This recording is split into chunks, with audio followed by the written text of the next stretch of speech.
Good morning, chat. See, need to turn this on.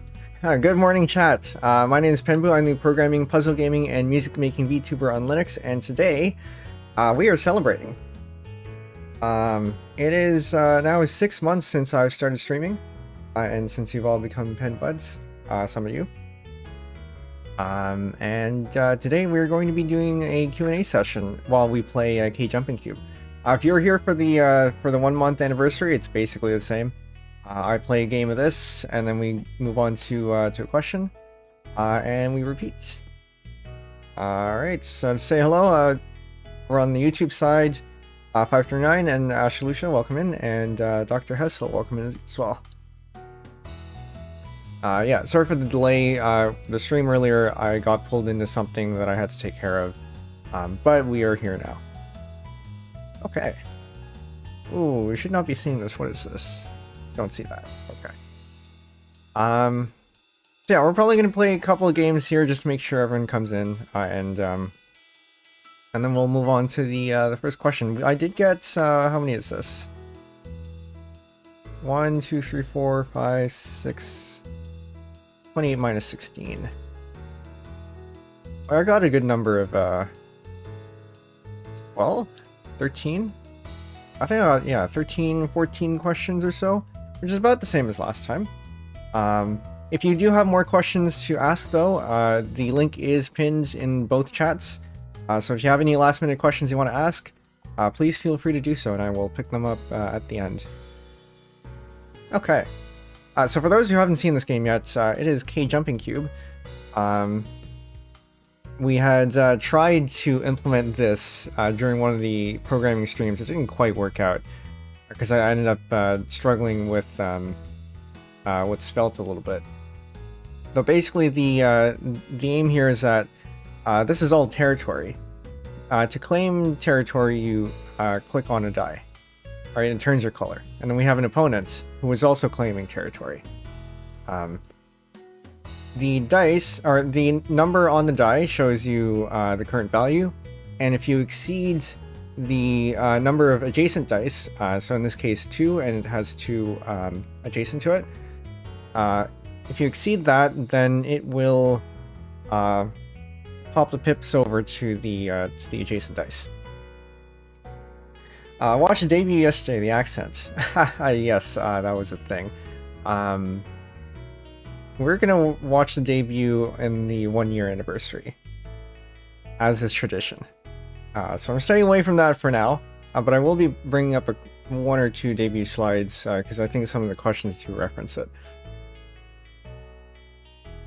So yeah, and then the process repeats. So for example, here at the edge, we have 3. There are 3 adjacent, so 1 more gets us 4, and that's too many. So it explodes, and we claim the parts that are adjacent to it. And then similarly for this game is probably going to be a bit of a throwaway. But in the middle we have 4 adjacent, and we can go up to 4. And then on the 5th one we explode and grab the 4 that are adjacent. Slice of Ham, welcome in. Started as pen buds, now are becoming pen blossoms. That might be an idea, actually. I had, I don't know when we're gonna get monetized, because that is quite a long way away. I think you need, was it like 1,000 subscribers or something? We're nowhere close to that. But if I ever do get memberships, that might be an idea.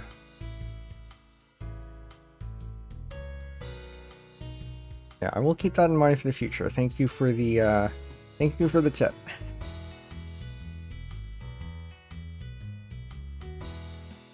But yes, so this game can turn around very, very quickly. We saw last time where we had only 1 bit of territory left, and then we just ended up cascading and winning the whole thing. So I expect we will see some of that today as well. Okay, so this one is ready to set off. So we probably want to set ours off before they do, because otherwise they could potentially claim all of this here. So we're going to set ours off first as a bit of a defense mechanism. or defense maneuver.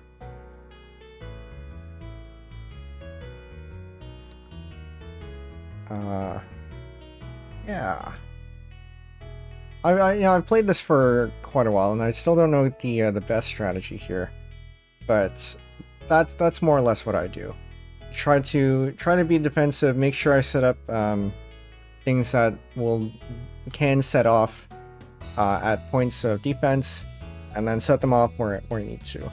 I don't play too offensively, I think, but maybe it's worth looking at how to play more offensively. Like this one. We'll take these ones before they take us.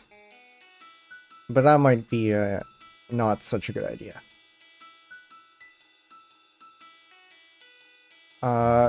If they do, so this one is ready to take off. But if they do take this, then the only things they'll get is are these three. So the blast radius is minimized somewhat. If they take this, however, then they'll claim all of these ones. And it bleeds into this one too, because this sets off, and so we have this.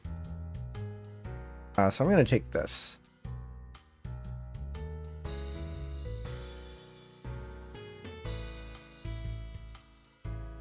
Ooh.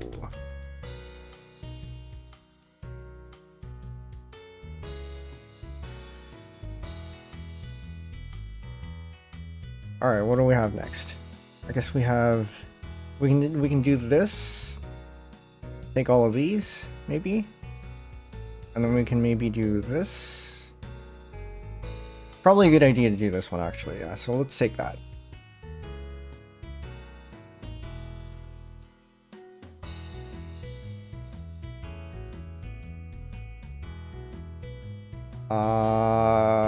This one I don't think we can do anything about because we got nothing around to set it off, but that's okay. That means that the blast radius is contained.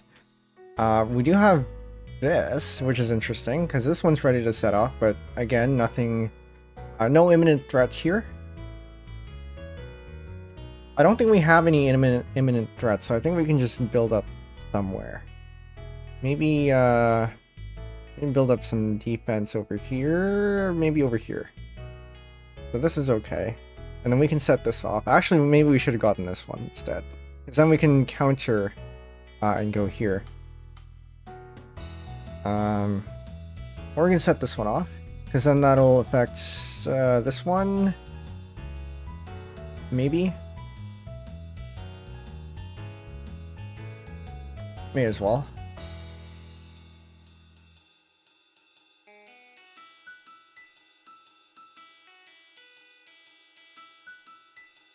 And that is where the chain goes. Alright.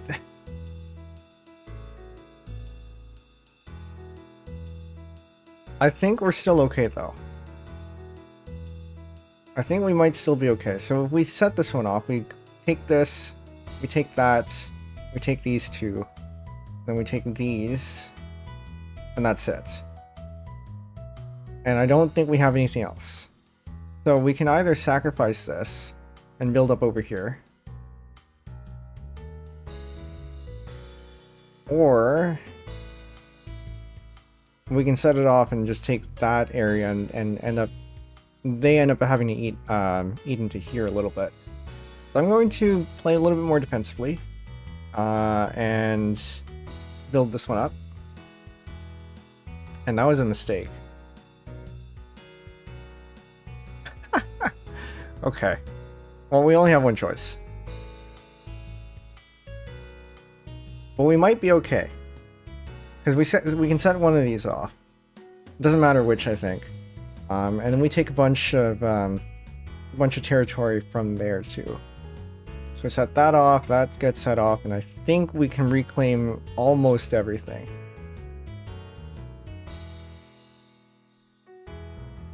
Well, everything actually. Nice. And that's how you play KJumpingCube. We'll play one more, and then we can move on to one of the questions.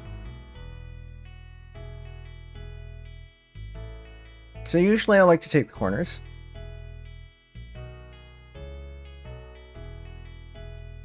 And then maybe build up a little bit in the middle.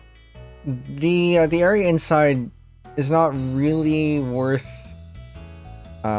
taking yet, I think, because most of the it's most efficient to use the space you have that are on the edges, because it takes less time or fewer moves to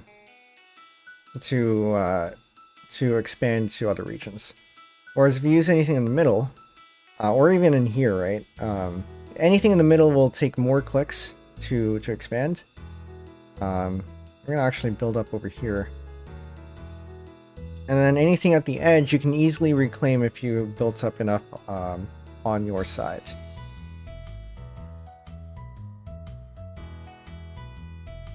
But I will play a little bit more defensively on the middle. This one's ready to set off, but we have a little bit of a guard here. That's okay, I'm not worried about that. But now we set that off.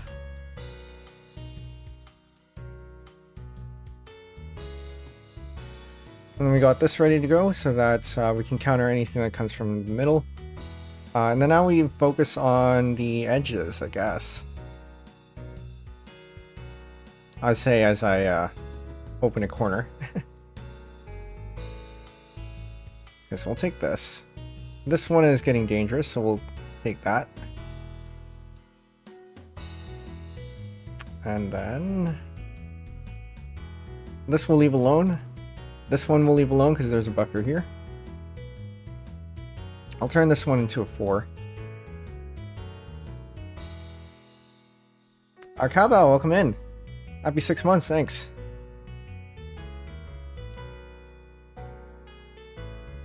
Any highlights over this half year for Twitch?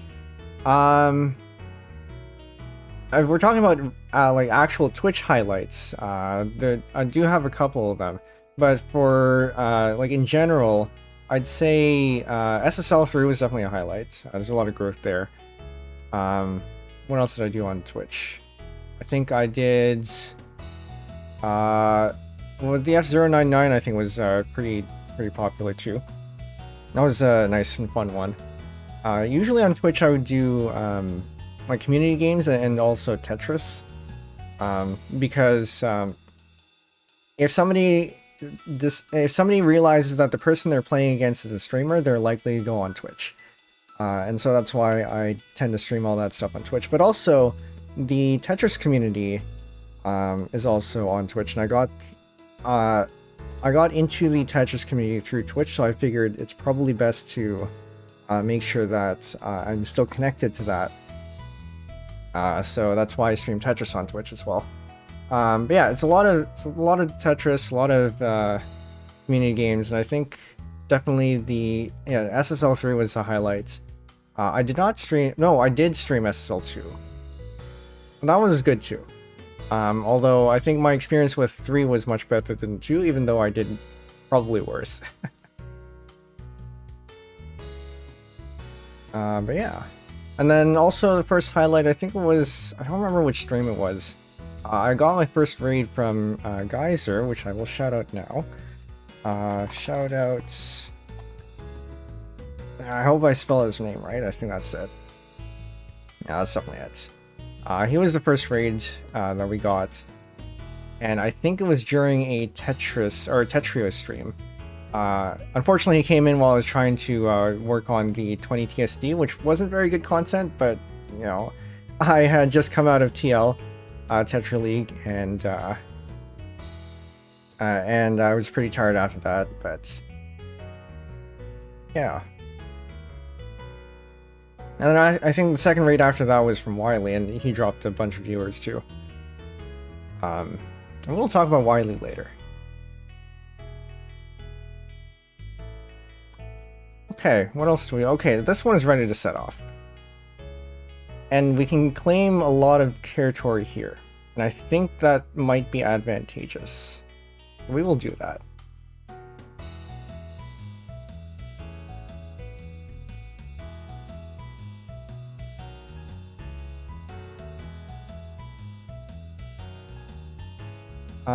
This is all safe, so we might want to consider Okay, we definitely don't want to build this one up because they can just set that off. We can prime this a little bit so that if they do set it off, we can set off ours and do chain reaction. We could guard here, but that's redundant because we have this already. So I think I will do this. And then I think it makes sense to do this maybe. This one's a little bit iffy, but I think we're still okay because it's not going to go past here. And then we can reclaim this part.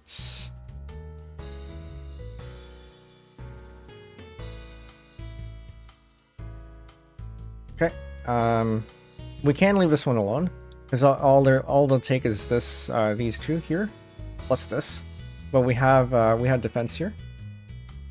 So I'm okay with just leaving that and maybe fortifying something else. Like maybe this one. Actually, no, maybe this one. Because what will happen then is this will expand to here. This will end up with 2. But if we fortify this, then we end up with 3. And we can set this one off to reclaim the space there. So we'll do that.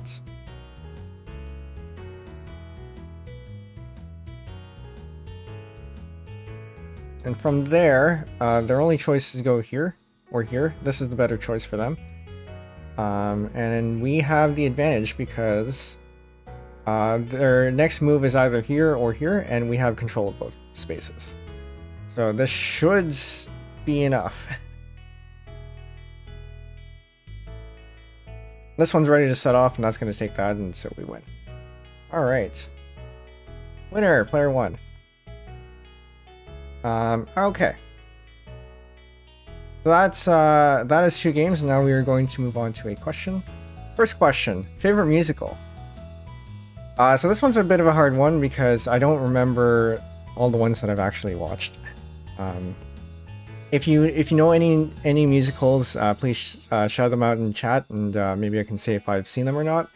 I do enjoy musicals. I am, if it wasn't obvious from my music streams, and am a musically inclined guy. So musicals I've seen, just in no particular order, a bunch of the Disney musicals, like the movies rather. So, what do we have? I don't remember. I know I haven't seen High School Musical. That definitely I haven't seen. Yuki, welcome in. A happy anniversary, thank you. Wonder if my shoutout cooldown has shoutouts. BT. I was in your stream earlier. If you're into programming, you should go definitely go and check her out. Also, Cowbow, I will give you a shout out as well later. Musicals. What am I looking at? So yeah, a bunch of the Disney musicals. Greatest Showman I've seen. I've not seen Hamilton. I know a lot of people like Hamilton. My sister really likes Hamilton. I've not seen it. To be honest, I don't plan on seeing it, but I'm not opposed to seeing it. If presented the opportunity and somebody sits me down to see it. Yeah. But yeah, the other one, what's another one? What was it called? The one with the yellow dress and the rain and I don't remember. But yeah, musicals are good. Sound of Music is a musical too. Yeah, I like that one too.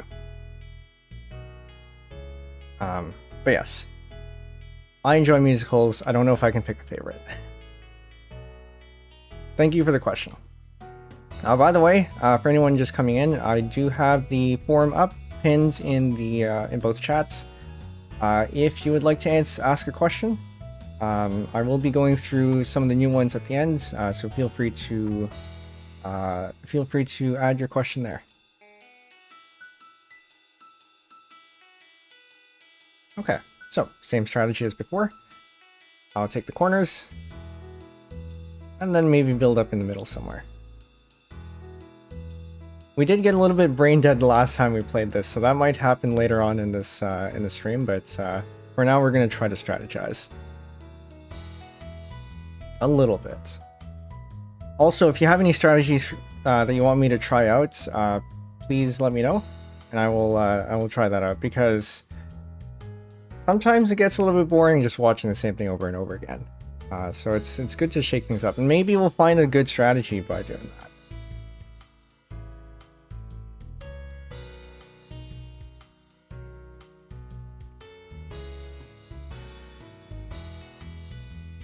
Like, this isn't very good play at all.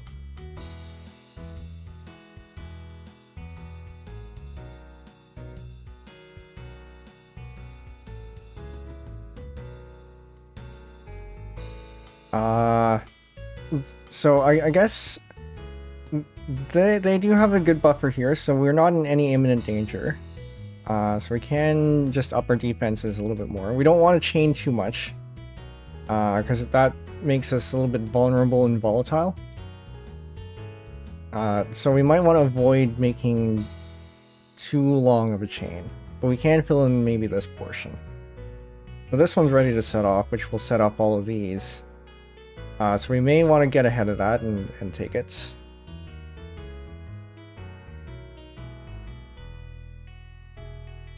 And then we will do... This one's ready to set off, but there's no danger here. This one, there's no danger here because there's no 4 here, so we better not up this one. Yeah, okay. We'll take this one then. This one's fine. We'll just reclaim that.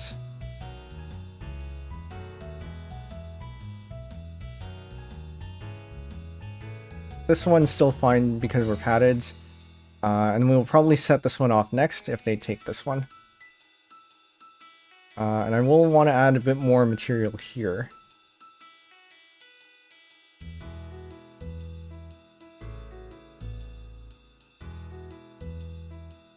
We're not in the clear, because this is very dangerous. This has the potential to reclaim a lot of territory. Okay, not as much as I expected. But it means that we can set off any one of these, and we should be able to reclaim this area. Although it looks like they might be able to reclaim a lot of it back.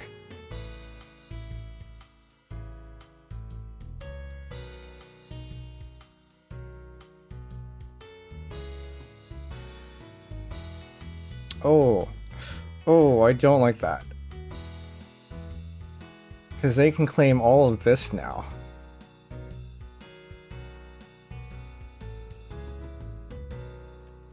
Okay, this one's gone.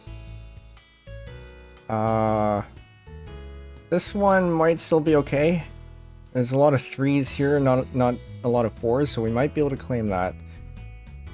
So if they take this, they'll take all of these. And I think that's it. If we go in defense and set this off, then we take these, putting us at risk of these 4s here. If we set this one off, then we set this off, and I think that we only end up in claiming these, and they can still take this. So I think our best option is probably this one. It's very risky.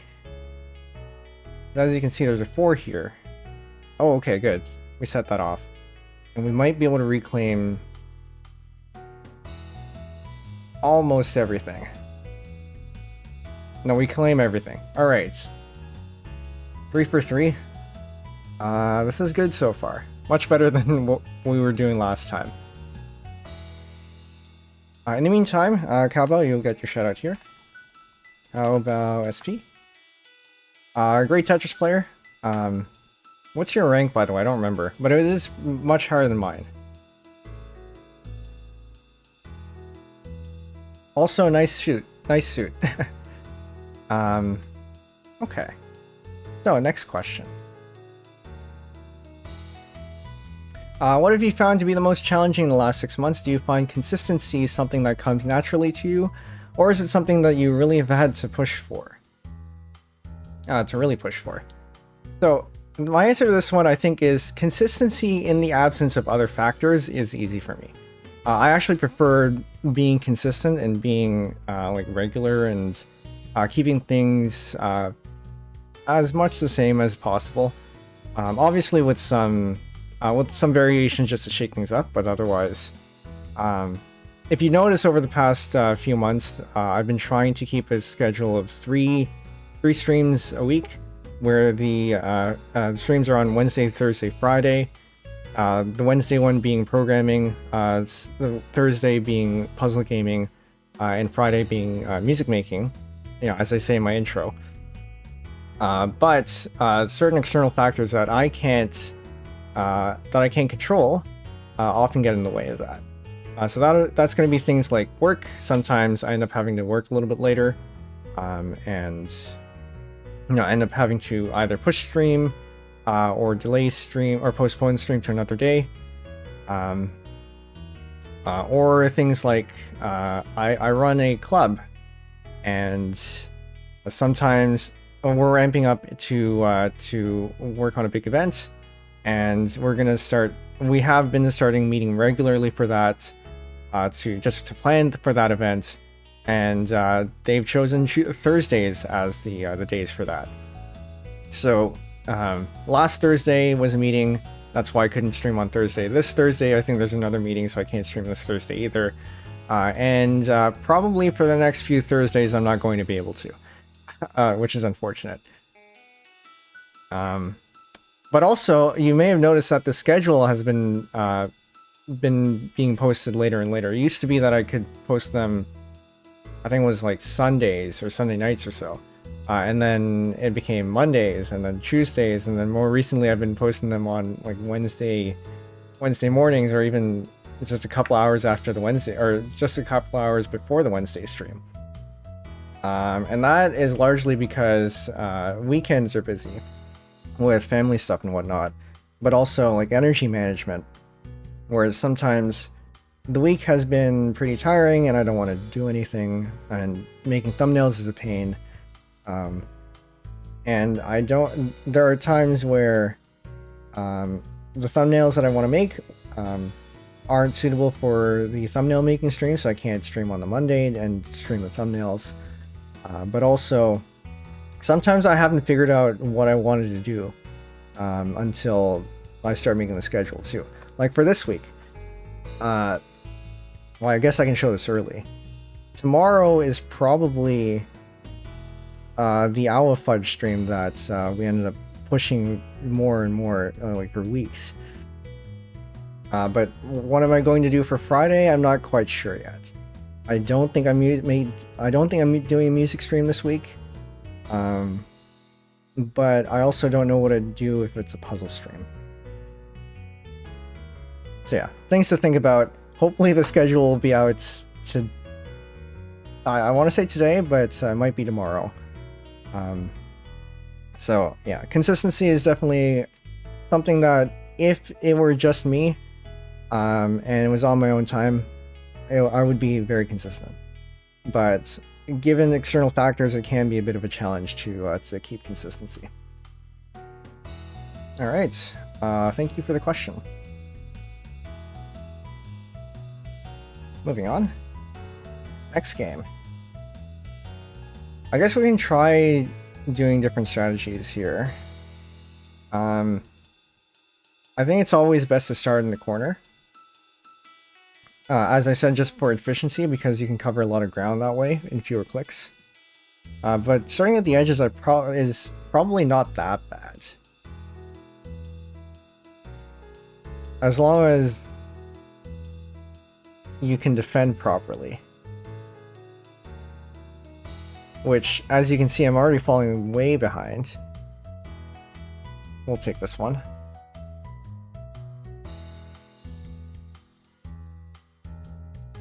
That I think we're gonna end up losing. Let's take this corner. Yeah, we'll take the corner.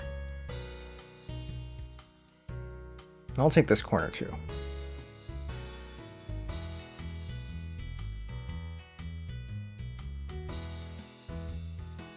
We don't need to take this corner yet, because this is no threat to us. So it'll be a little bit more offense. I guess we're not going to be more offensive there. Alright, we got a buffer here, so we're not going to touch that. We can work for something in the middle here. This we can take, but they do have this one ready to set off as defense. So we might consider just upping our defense over here so that we can take this afterwards.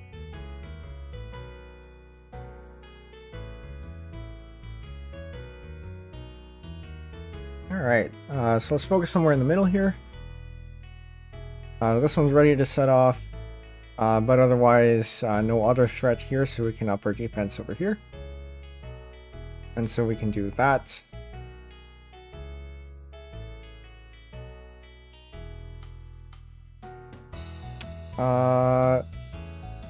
This one could become a chain if they up it to 4. It's not 4 yet. This one is now a threat. So we'll take that. This one is also a threat. So we'll take that. Could we have waited? Maybe. Yeah. We'll take that. I don't know if this was a good idea, because then they'll be able to take that. They have the 4 here. But otherwise we have no other chains that we can make. So we can take this. It's not really smart to do. Because then they can counter with this. Or we can take this, but also they have these 4s here and they can easily reclaim that. So we are going to defend. Probably here. Well, it's not really defense, but it lets us chain this. This is a long chain if they end up setting it off. So we are going to claim that. Okay, this follows there. Means we'll take this space. This is probably still safe. This is still safe. But this can turn around very, very quickly.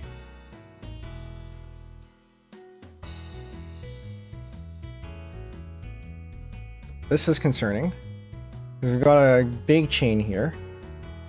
That will take approximately this area here. So we'll probably want to set that off first.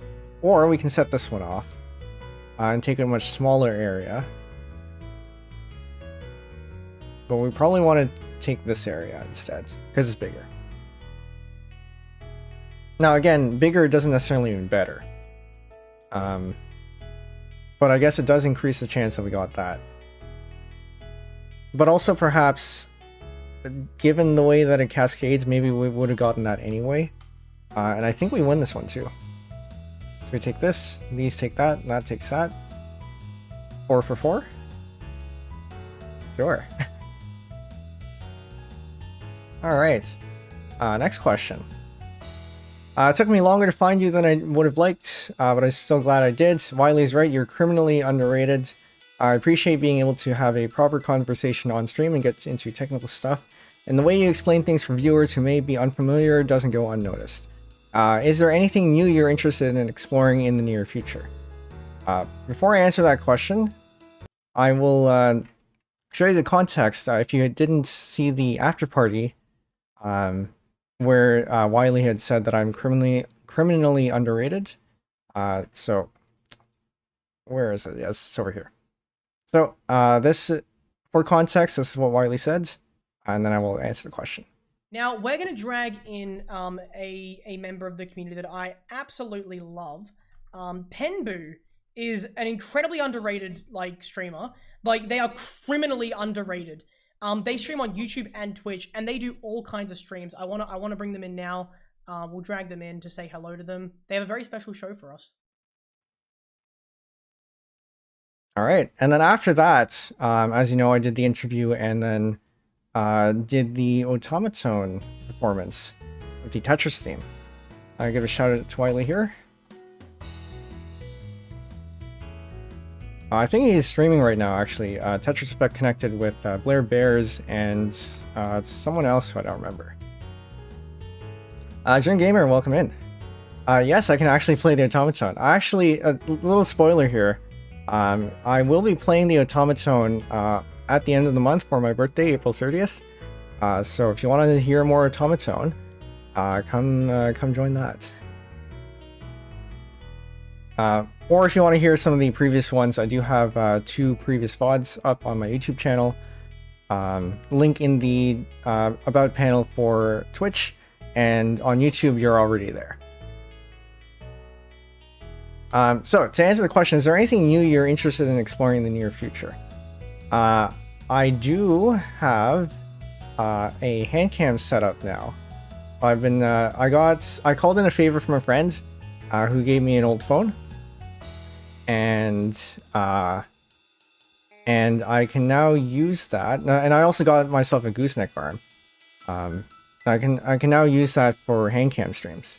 And one of the things that I was planning on doing for the first hand cam stream was knife sharpening, because my knives need sharpening, or at least some of them do, and the others could use a bit of a tune-up. Now, I'm not an experienced knife sharpener, so I'm sure a lot of you, or maybe just my dad, will come to the stream and say I'm doing it wrong, but you know. Quite the stream idea. Yeah, I don't think I've seen it. I mean, there are VTubers who cook, but I don't think I've seen any VTubers who do things like knife sharpening. But also now that I have a hand cam set up, I can do cooking streams if I want to, assuming I can figure out how to do that properly. But also it means that for my instrument performances, like for example, the last time we did the recursion stream, I probably wouldn't do it for the recursion stream unless I could figure out how to display it properly. But it means that for those instruments that I played, I could potentially show it off on a hand cam, for example. But yeah, the possibilities open up now. I have an automaton, but what I didn't expect was that having a spectrum of sounds means having an n-1 wrong sounds to press on an infinite spectrum. It's way harder than I thought it would be. Yeah, it took me a while to get used to it. What I found, so I got my automaton back in, what was it, like August of last year, maybe July of last year, and I knew I was going to use it for automaton karaoke. So the way I practiced was I would play a song that I liked and that I would play along to, and so you play along to that, and your ear, if you have a good ear, will pick up on the note that's being played, and assuming you know if it's higher or lower, if you can tell it's higher or lower, you can adjust your fingers that way. Isn't that also true of a violin? Yeah, so any fretless instrument would be like that. I have held a violin. I played a little bit because my sister used to play a violin. She gave up on it. Doesn't play it anymore. I think it's in storage somewhere. But yeah, fretless instruments would do that. There are fretted violins. They do exist. Actually, we can look that up here.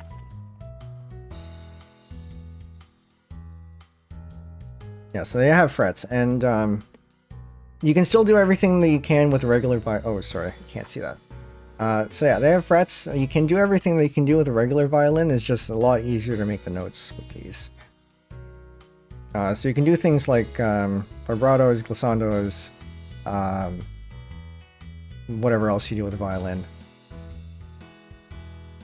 But yeah. So with the automaton, I find it's good to practice your ears, play along to a song that you like, and it'll be a lot easier to practice that way. And for me, it clicked when I learned when I tried to play along with a scale, because if you play along with a scale, then it means that you start thinking about how far away the notes are, and how far your fingers have to be to hit the notes that you want, the intervals that you want. And once you start getting used to that, things just start clicking into place. And certainly the type of automaton that you have makes a difference too, because the deluxes are a lot bigger, and they're a lot easier to play because the notes are farther spaced apart. If you have one of the regular ones, it's a little bit more difficult because the notes are closer. I would like to try a regular automaton. My family does have one because I got gifted one for Christmas, but they haven't put the batteries in yet, so I haven't been able to try it. But yeah, if you want more automaton, come out to the birthday stream on the 30th at the end of the month, and you'll hear about 20 songs. What else do I have? Actually, this slides. I have more to this question. Debut slides. In my debut, I had mentioned what kind of content I plan to make. We have done some of these already. So programming challenges, yes-ish. Unconventional programming, we've done a few of those. Things like I guess unconventional programming challenges are kind of the same thing. We had done things like making our programming with only expressions and no statements. Things like maximizing the number of npm packages that we use. Things like that. I think I have a couple more slated or in my notes. I haven't done them yet. Code reviews. We need a larger audience for that, so I haven't done any of those yet. Tool writing, also haven't done that yet. Kind of. The idea was that the schedule was supposed to be something that was going to be more generally usable, so that any VTuber can whip up, given a theme and styles, or rather a template and styles, you can whip up your own schedule. But so far, it's only been useful for me because one, we haven't finished this felt rewrite yet, and two, the more I work on it, the harder it is to make generic. So actually, if we look over at the GitHub, penbuvt, penbuvt.github.io. We go to static, we go to schedule, and then index.html. This JSON blob here. The idea was that your schedule should be representable as a JSON blob, as a JSON object. And so all you'd have to do is edit that, and then when you, if you have a theme and a template, which I do, all you have to do is edit this, and it'll all just work out. So penbuvt.ca/schedule. If you didn't know, the schedule is posted online, and you can click on these things. But it's very useful for me because it means that all I have to do is edit this this JSON file, and everything just falls into place. I guess the schedule does look a little bit repetitive because I haven't changed it since debut, but at least it's easy to update for the most part, because you still need to get all these details here. What else have we not covered on this slide? Games, Linux games, we've done that. This is a Linux game here. Switch games, we've done that as well. Things like Mario Kart, Tetris.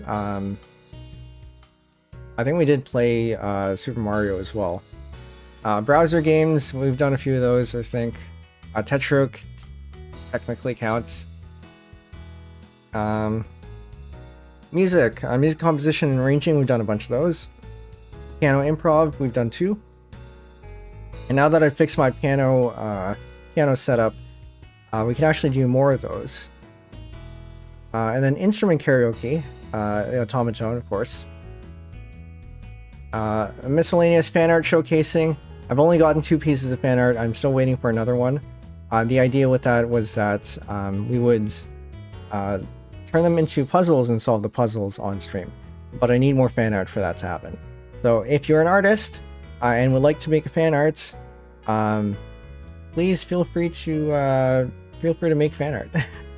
The hashtag is you're gonna share it on social media. Visual Penbu. Share that on both chats here. And Wikipedia surfing, we haven't done that yet. VTuber clipping, we also haven't done that. I have clipped a bunch of VTubers using the platform clipping, but I do want to do actual like edited clipping. which will give me a chance to use EG sub in a way that's a little bit more geared towards what it's supposed to be for, and not just image editing. And actually, on the topic of EG sub, I have mentioned a few times that I do hang around fan subbers, and I know their techniques. I would like to be able to show off those techniques and teach you how to do that kind of stuff. I just need I need to figure out a way to do that without committing copyright infringement on stream. So if any of you have a way to do that, please let me know, because obviously we can't work on copyrighted anime.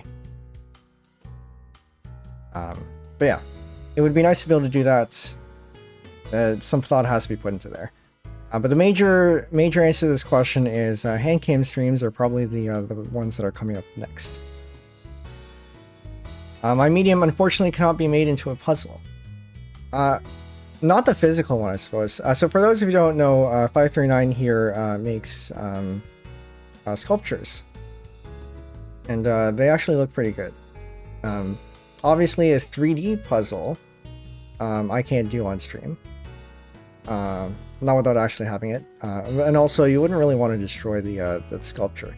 But if you submit a picture of it, I think we can definitely turn that into a puzzle. Okay. Next game. Thanks for the question, by the way.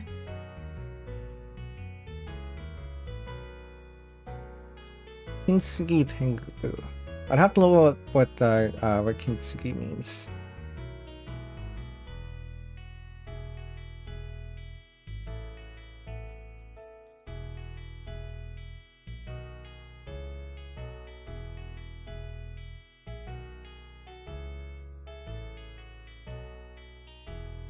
Alright, so we may as well at least try to claim the edge here. Maybe our strategy this time is just claim all the edges and then work our way inside.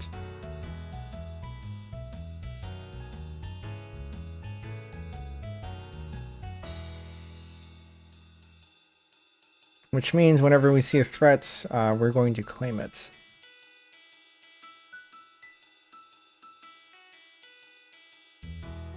Otherwise, we're going to push on the offensive, while still being somewhat smart about where we place things. That was not smart, but I think this is okay because we can grab this one.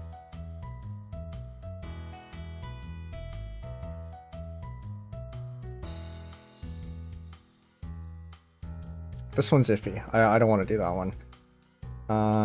This one is a little bit iffy too because it means we connect the two chains here. We can do this, but then that opens us up to reclaiming here. So I think it's best probably to go on the defense and build up on this side. And then now we can claim this one, which may or may not have been a good idea.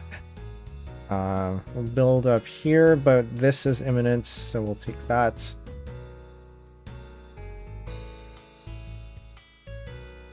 And we'll up our defense on this side. And then we'll take this, because this is volatile as well. So far the strategy seems to be working out. But again, these things can turn very quickly. So we have two places here. This one is more of a threat than this one. Actually, this here is a threat, but we have the buffer around this, so that should be fine. And I think that's the only thing that I can really set off. Everything else is more or less safe.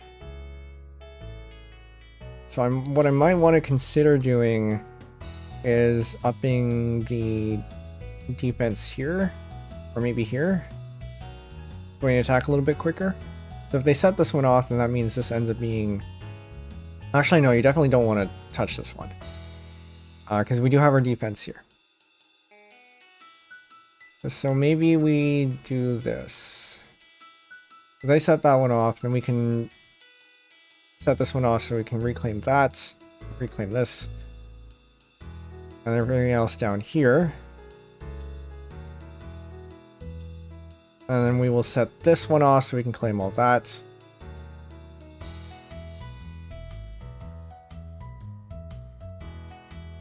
Are edges the play? I think edges might actually be the play here. And then we just claim all that. Okay, that was surprisingly simple. Maybe we start with the edges, or we focus on the edges. Okay. Next question. Which isekai would you isekai to? I thought about this, and I still don't quite have an answer. But we can go through all my shows that are isekai. If I can get my list up. Okay, so going through some of the shows.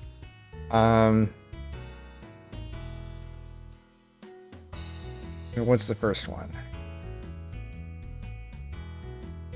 I have to go through a lot of these to find. I don't watch a lot of isekai shows.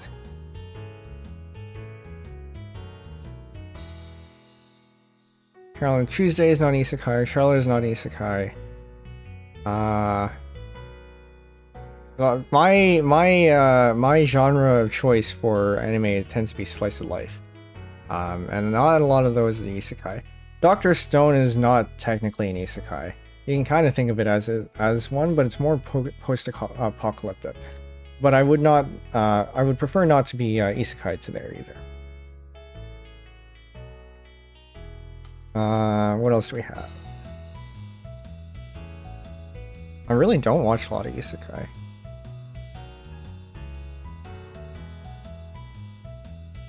Italia, it's not an isekai. Camp, no. Okay, well, off the top of my head, I don't know. It seems my list is pretty long.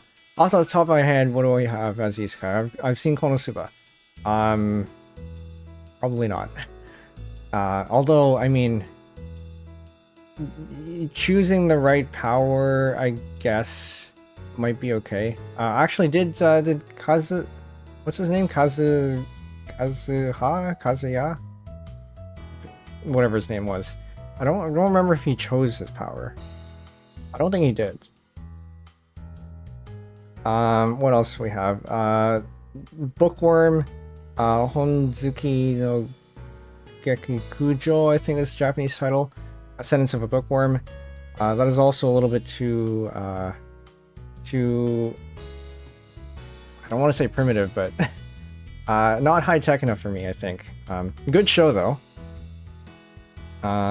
No Game No Life, interesting mechanics. I think I would probably end up losing a lot of games, so maybe not. Kazuma, that's what I was. Chosen item, not a power IC. I haven't seen the smartphone show, but that has a very interesting premise. I probably wouldn't. There was also the restaurant show, which I haven't seen, but you know, anything with food is always nice. Wiley, welcome in. Hello, Raiders. My name is Penbu. I'm the programming, puzzle gaming, and music making VTuber on Linux. And today we are celebrating a 6-month anniversary with questions and KJumpingCube. Congrats on 6 months. Thank you. So we're currently answering which isekai would I isekai to. By the way, if you want to ask anything, the link to the forum is pinned in all the chats. Both on YouTube and Twitch. I will be checking all the new ones at the end of the stream, so feel free to ask a question. So just going through all of my anime here and which ones are isekai, which ones are not. I don't watch a lot of isekai, so I have to filter through a bunch of them, and there's no tag that I can filter by, so I have to just go through all of them. But off the top, what else do I have? I've seen Isekai Quartet, which that one's a little bit. I guess there's nothing too crazy about that, so that wouldn't be too bad. Did I say No Game No Life already? Yes, I mentioned that one. Yeah, I just don't watch a lot of isekai.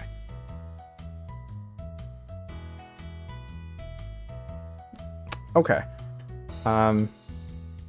So there you go. I don't know which one I would isekai to, but something that would be pleasant to be in, I guess. Is Arya technically an isekai? No. I mean, Arya is an isekai in the same sense that Carol and Tuesday is an isekai. It's not. It is another world, and I would very much like to be in the world of Arya. But I don't think it counts because you can still go back. Well, okay, so you have the isekai alignment chart, where you have certain conditions where you can consider an isekai or not. And I think for me, being in a separate world isn't enough to be an isekai. You actually have to be like, it has to be another, I guess, dimension or something like that, for me to count it as one. Arya is still within the same universe. The time that I got reincarnated as a slime, I have actually seen part of that. I was doing a group watch with a bunch of friends, and then we got too busy and we never ended up finishing. That one's an interesting one. I don't think I would survive in there either. But the slime concept was interesting. I should finish that show. Okay. Well, anyway, thanks for the question, and we'll move on. In format B, welcome in. Swordborn, you want to offer promotion? Okay, you are gone.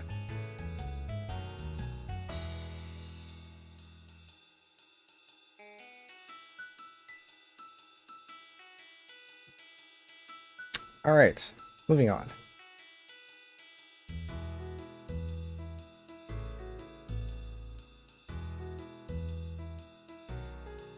So last time we tried focusing on edges, and I think we might want to try doing that again. Just expand outwards.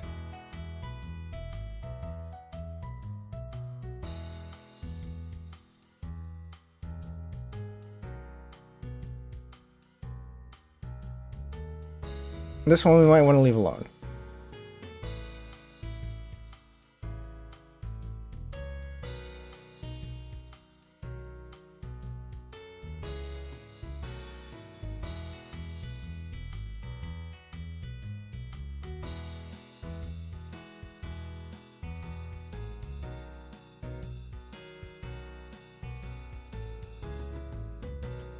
We'll take this, and then now we grab all of that, and maybe want to consider this one, but I think probably best if we don't. But at the same time, this isn't offering a good attack position either. By the way, Wiley, if you're still around, it's interesting because I think I almost just finished talking about you. Showed off the clip where during the prior to the interview for SSL3.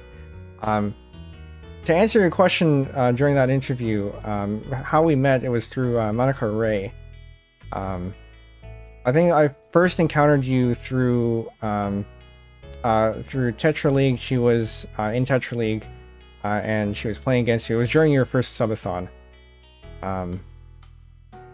And then after that, I think we were both in the same in her server, and then you came across me and found out that I did notation composing. Yeah, and then I DM'd you about that, and then from there, I think everything else just fell into place. Which, come to think of it, I don't think I ended up ever answering that DM, but that's okay. I think we're a little bit past that now. This is dangerous. I don't like this. I think my shadow cooldown has. Oh wait, did I already shadow Wiley? I think I already did. Did I? Yeah, I did. Okay, so I can't shadow you out again. That's okay. Ashley Lucia, welcome back.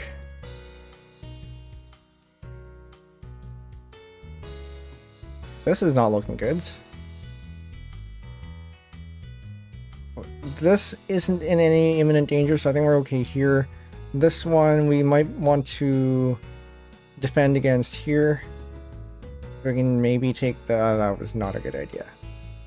We can take this, but then this ends up being 4. Which I guess isn't awful. Congrats on 6 months, thank you, thank you. Yeah, it's not awful, I think, because we can then take all of this. This is a concern, though.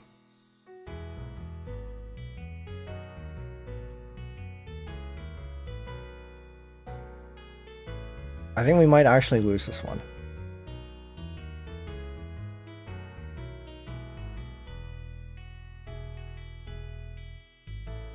We're definitely losing this one, because this one's done, that one's done, and then that. Okay, we've lost one. But I think it's like 4 games out of 5 so far, so a good track record, I'd say. Better than last time. I'm still hoping for one of the more dramatic ones, but I'm sure we'll get there. All right, next question.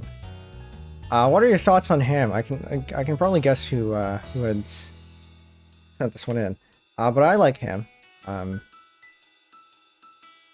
Yeah, I'd eat it. I'm reminded of one of the episodes of Arthur. It's a kids show. Where what was it? Muffy's family gave a Christmas ham to Francine's family, and Francine's family is Jewish.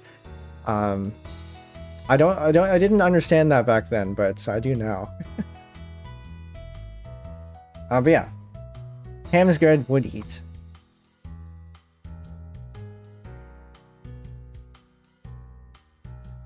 All right, next one.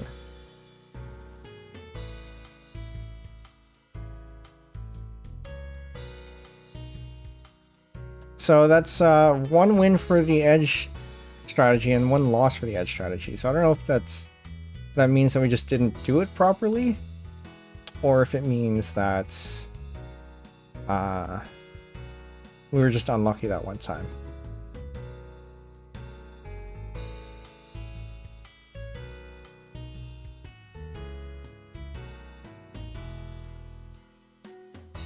Actually, that was a bad idea, because now they have this to set off.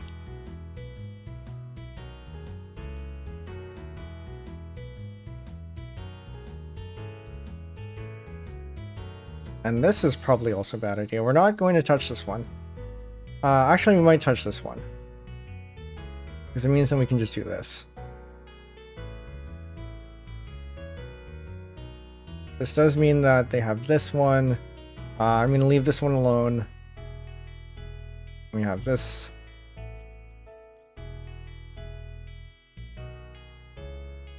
Oh, I should have set this one off. I'm playing too fast.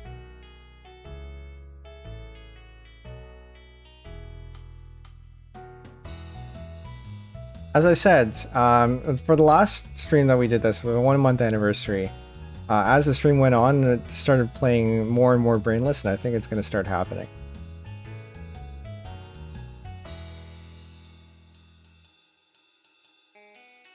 Alright, we're going to defend here.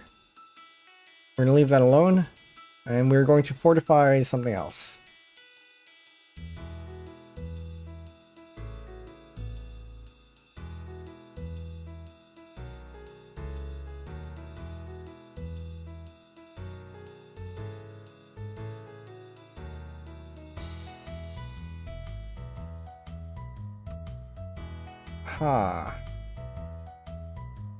Hessel, slowly going Heart of the Cards mode, or would be Heart of the Dice in this case. Yeah, maybe. I guess it would be Heart of the Dice, yeah. Except, so I think the equivalent term in Mahjong is flow. But I don't think I have a good enough intuition of this game to properly make use of that flow.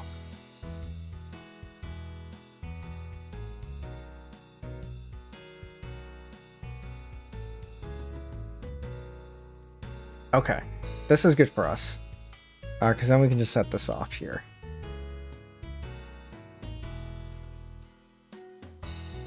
reclaim all this space here. This might not be good because we don't have any attack power here, but we do have this one. So we'll take that and hope this is enough. And it might not be. This might be a situation where... actually, that's not too bad. That's not too bad. Okay, so now we have to think. Do we take this one, where we only claim these two? Or actually, we end up claiming this area, but it doesn't connect here. Or do we claim this one, where we take these two, and this, but it probably doesn't connect here. I don't think it does. So then if that happens, then what happens here? Then this ends up being a 4, this ends up being a 4 probably, maybe a 5. Actually, maybe it does. Okay, so we set this off, then this becomes a 3. And then this becomes a 4 because of this. And it actually becomes a 5 because of this. Which means we set off all of the rest of the stuff here. So that, I think, means that we end up claiming everything if we take this one. So we're going to do that. And hope I'm right.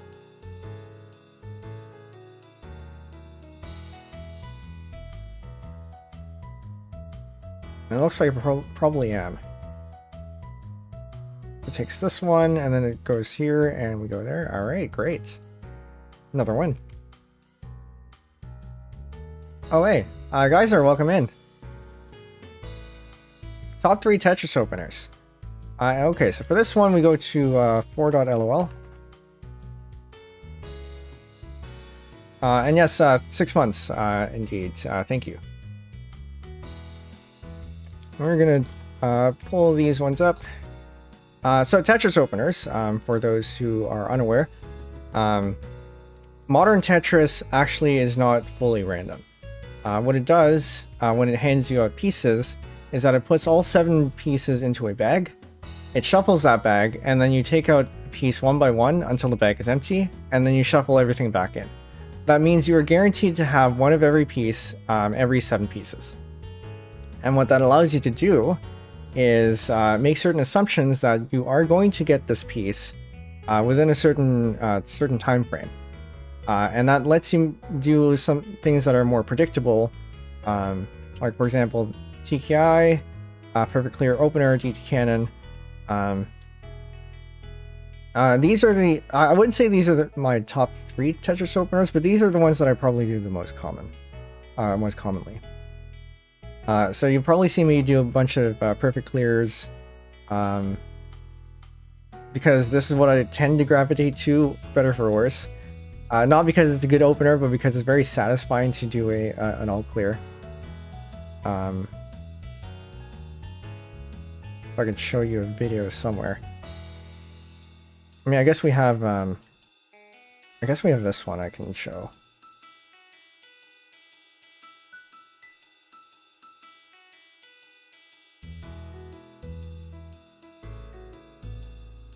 Actually, maybe not. This is the official tutorial. I'm not doing that.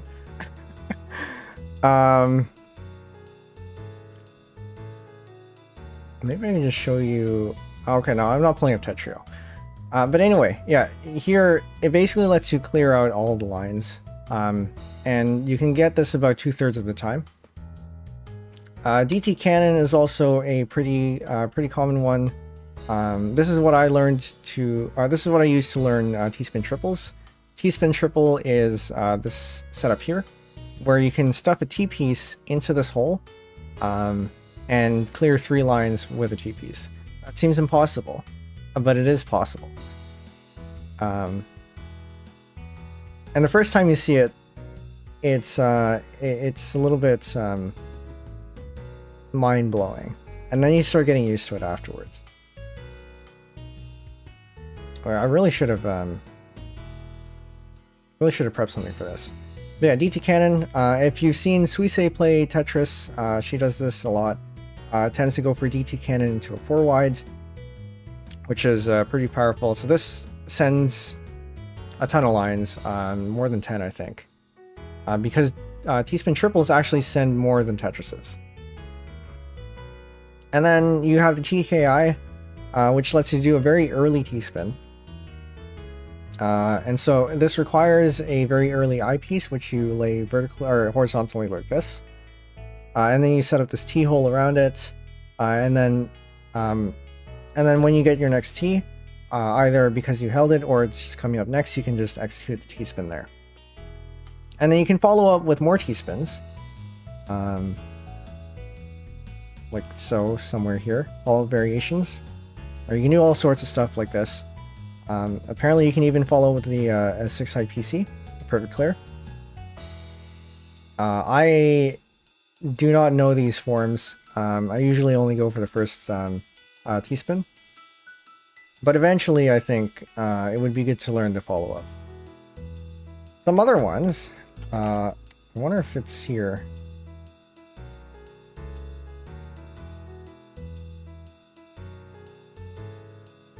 Godspin Tetris. I'm gonna come back to that one. Another one that I like to see, or would like to learn rather, is if I can find it. MS2.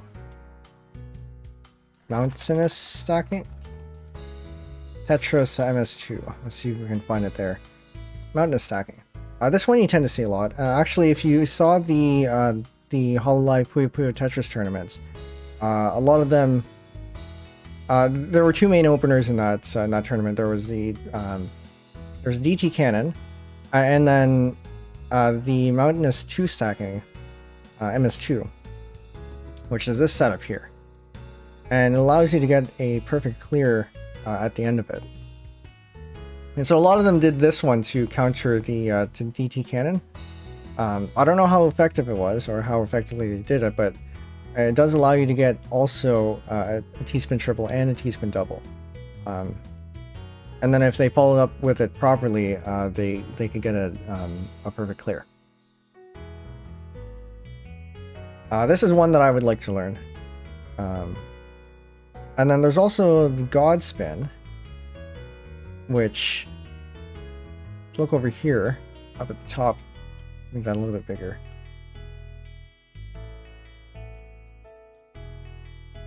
It's very, I don't know if interesting is the right word. I'll zoom in even more. But basically, you wouldn't use this in a real game. It's very complicated, and also very slow to build. But it's impressive if you pull it off. It's called Godspin for a reason. So build up all of these, and then you end up with these floating blocks where you try to maneuver the T piece inside. Very impractical. But it's fun to watch.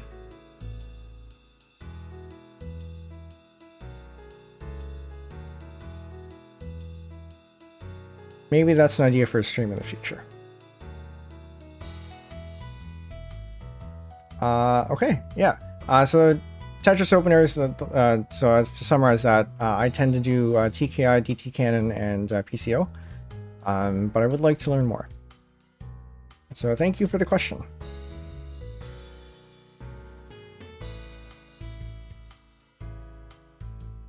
I think one time that we did this, we had done just a lot of corner plays. We can try that again. It's not going to work out very well, but we can try it.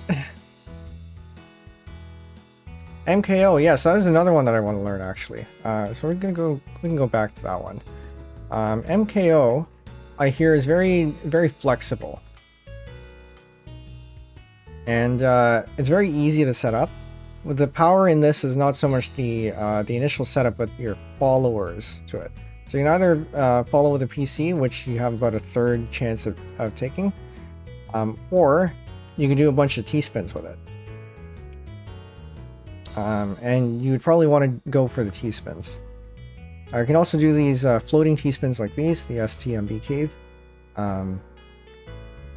Or yeah, just set up a bunch of overhangs or stairs and all that. It's a very flexible opener. And I think this would be good to learn at some point. Okay, so we're going to continue with our corner strats. and then see how far we get from there.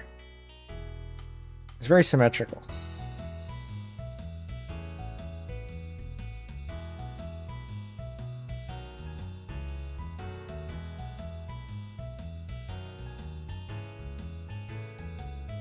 I'm starting to wonder, actually, does this have any relation to the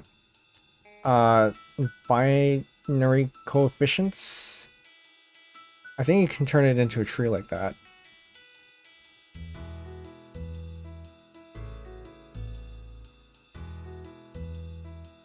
There's probably some sort of mathematical thing you can do with it.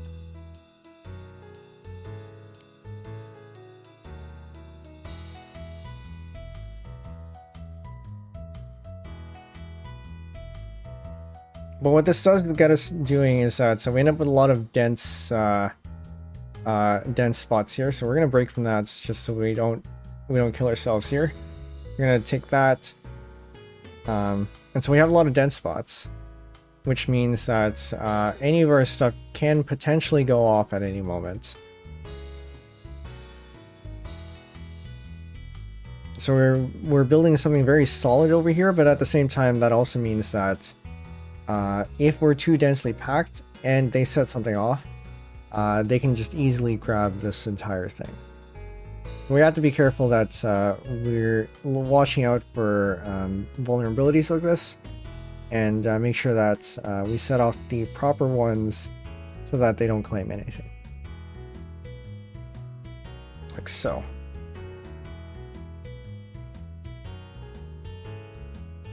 I'll take that as well. And we will take this one because that one is at risk.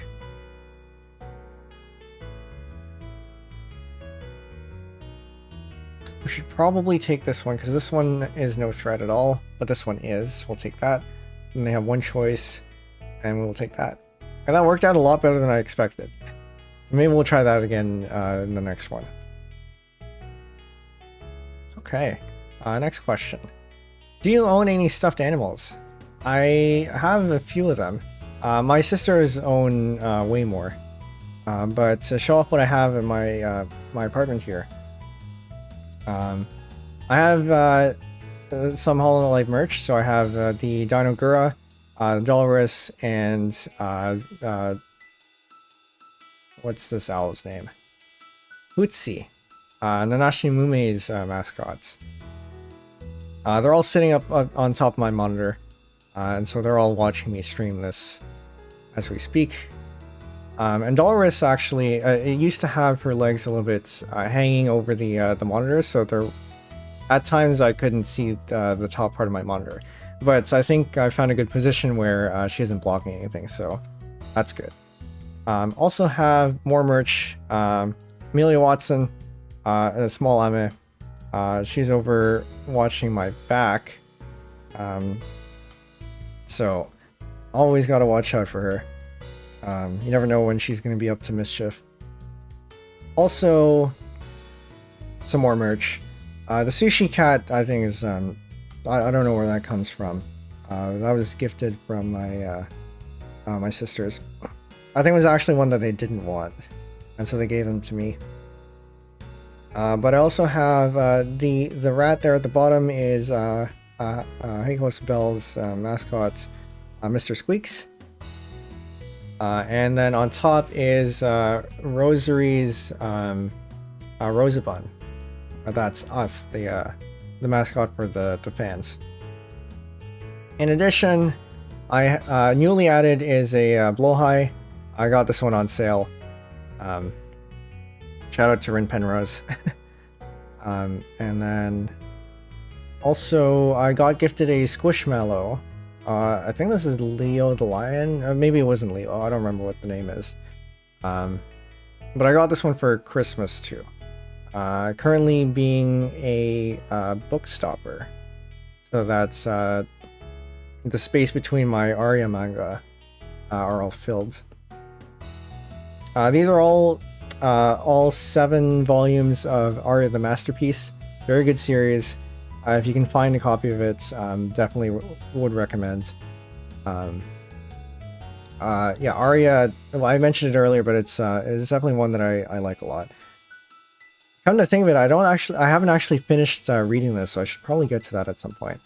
On top is the first volume of the Hyoka novel.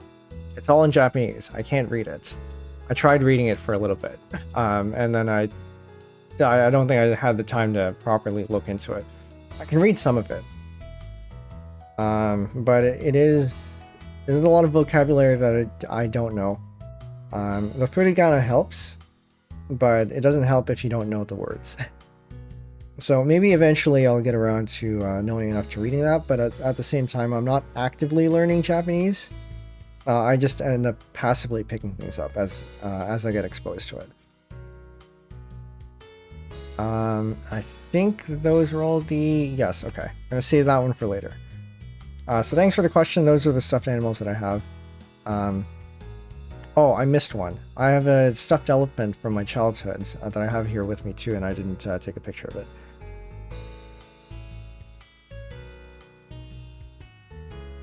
Okay. We're going to try that corner strat again. And see what we come up with. If it's actually any good or if it's just a fluke.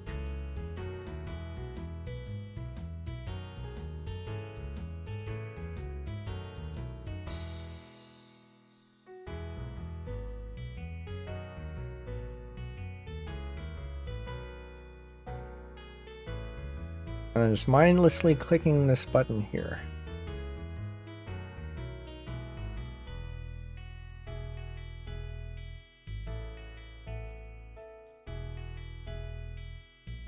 That's interesting though, that we end up with 3 here, but not 3 here.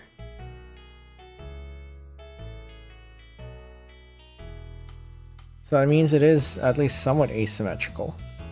And is that because it ends up resolving one before the other? Like resolving one side before the other. That might be it.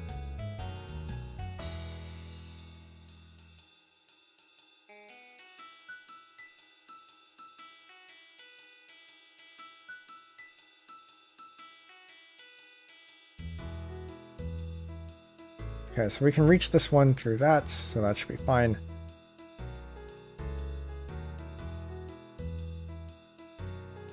This one is not a threat yet. I would like to fortify this, but that's not within our strategy right now.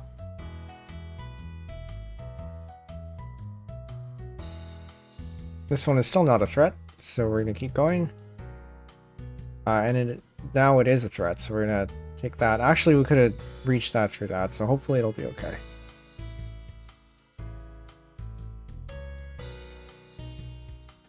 And there goes the chain.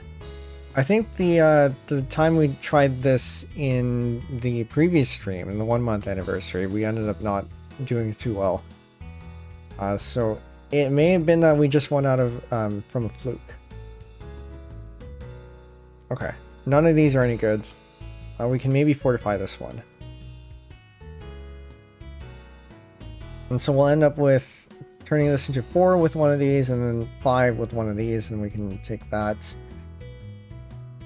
But other than that, actually this one is probably a better idea. Maybe.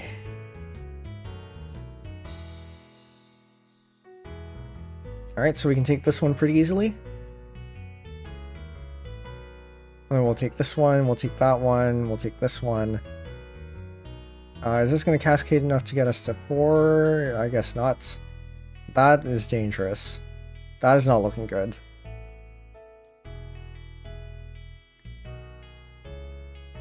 Alright, we're going to switch to the other corner because now we can't do that one.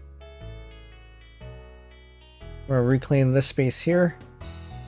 And this gives them more ammo to work with. We can take this, but then that's not really a good idea. But at the same time, they're just going to take this. So I don't think we have a choice. We'll take this one then. So that'll chain off this here. And now we have a line of 4s that they can set off. And I think we are more or less done. They'll take this one, they'll take that one. They'll take this entire edge. almost the entire edge. Okay, so we still have an island where we're alive. Now which one's the best one to set off? Do we set off this one where we take all of these and get put up against this? Or actually this might be okay, because then that ends up being 4. That ends up being 5 actually, which means we set off this side. Whereas if we set off only this one, we don't actually reach here. So I think we do want to set this one off.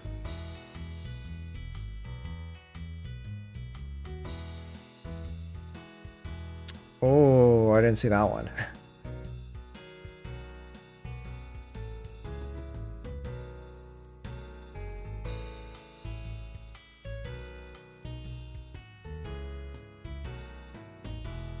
Are we dead? There's enough here, there's enough buffer here that we might not be. Okay. So this is no threat, so I think we can leave that one alone. This is a threat. So I think we have to set this one off.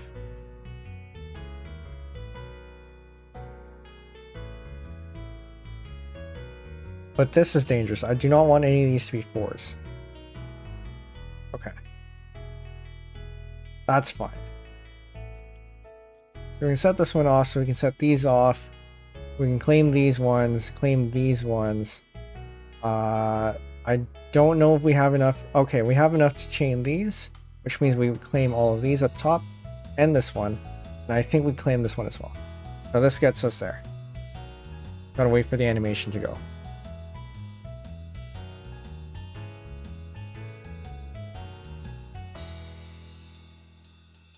Alright, we're doing way better than last stream. Alright, next question. Would you pass on Sananko, 3 concealed triplets, to go for Suanko Tanki, single weight 4 concealed triplets?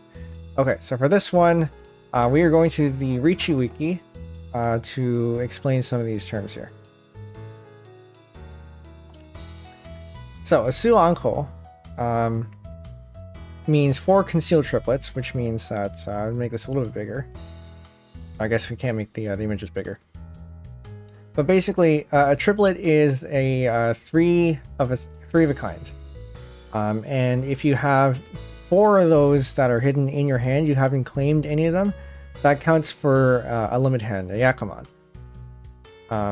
What the question is saying, would you pass on Sananko, which is 3 concealed triplets? So in here you have 1, 2, and 3 concealed, and you can grab the 4th one from someone else. Or do you go for Suanko Tanki, where you have 4 concealed? So here we have Tanki, 3 of a kind, 3 of a kind, 3 of a kind, and 3 of a kind, and you're waiting on just the pair.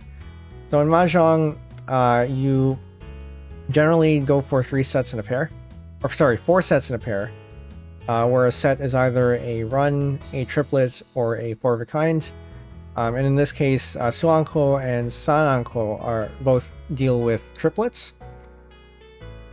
And so Tanki weight here means that you can get this tile from anyone, or you can draw it yourself, because they're only waiting on the pair.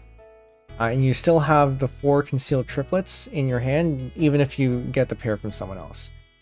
For the Sananko, you would have to make sure that your 3 concealed are still concealed, but you either... Sorry, just bring this thing back up.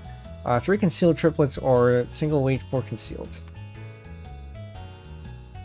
So this is a very common common arrangement where you are waiting on one of 2 pairs to complete your hand.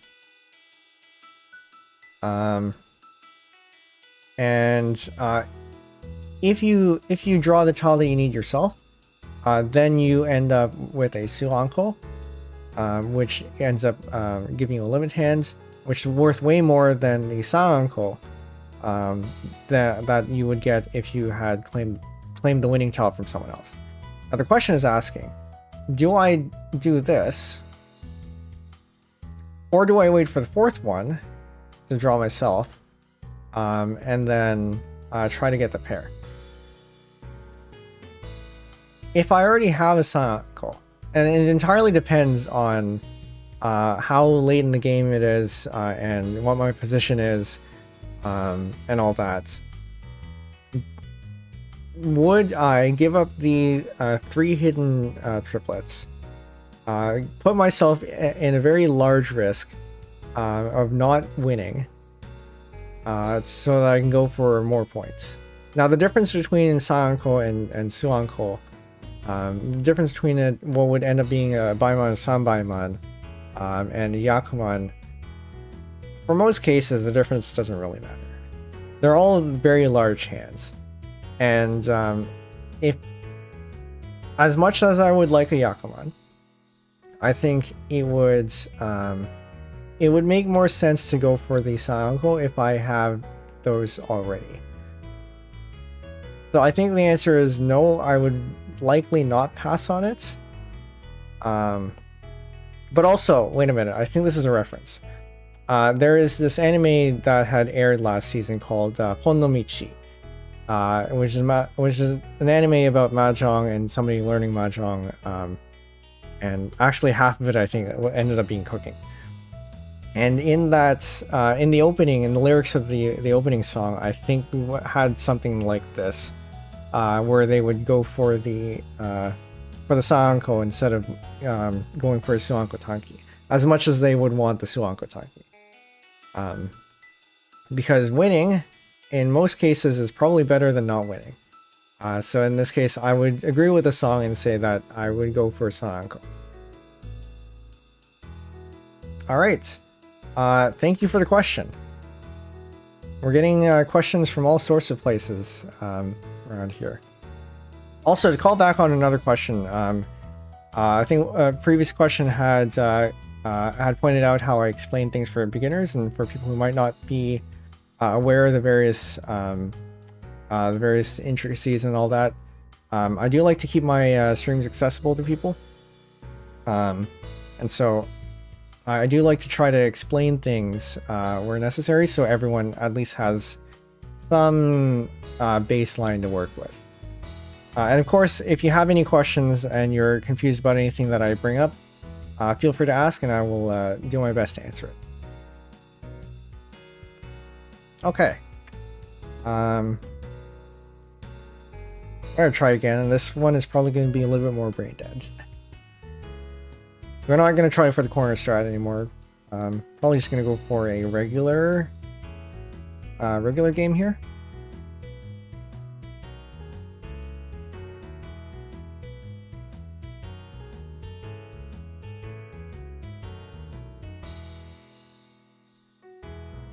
But I don't know how well my usual strategy actually holds up.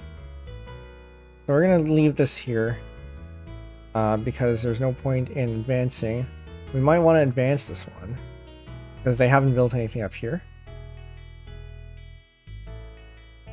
And now we might want to consider taking that. And we could probably consider taking that as well. You always want to try to leave a bit of a buffer here, so that if they do decide to advance, then it limits the amount of damage that you take. So we can either take this, or we can let them take it, and then we just counter with this one. And I'm inclined to let them take that one. Or, because it's going to be one of these. I know, but both of these also have their own buffers, so it might be okay. I might consider fortifying this one. And so if we wanted to, we can come back with this, reclaim that, but that's not really going to help us too much, I think. We could take this because they didn't take it, but also at the same time, this ends up with the 2, and then they can very easily reclaim all of this space here, so it's probably not worth it to do that. And in which case, I am going to look to defend over here. There's no threat here yet, so we can leave that alone.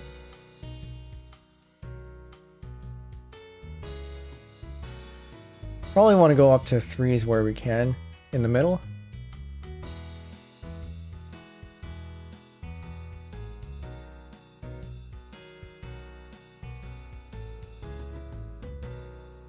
This one is getting very... It's going to be risky soon, but I don't think there's anything we can really do about that. So we got these 3s here. These are all 1 away. But until then, it's no real threat to us. And we do have this this guard here, so we should be okay. I turn this one into a 4, so we can take all these. Probably a little bit premature.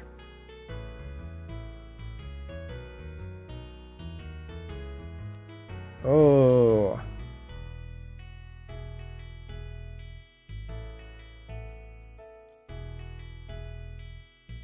If they take this, then they take these 2, and I think I think that should be fine, because we do have this that we can counter with.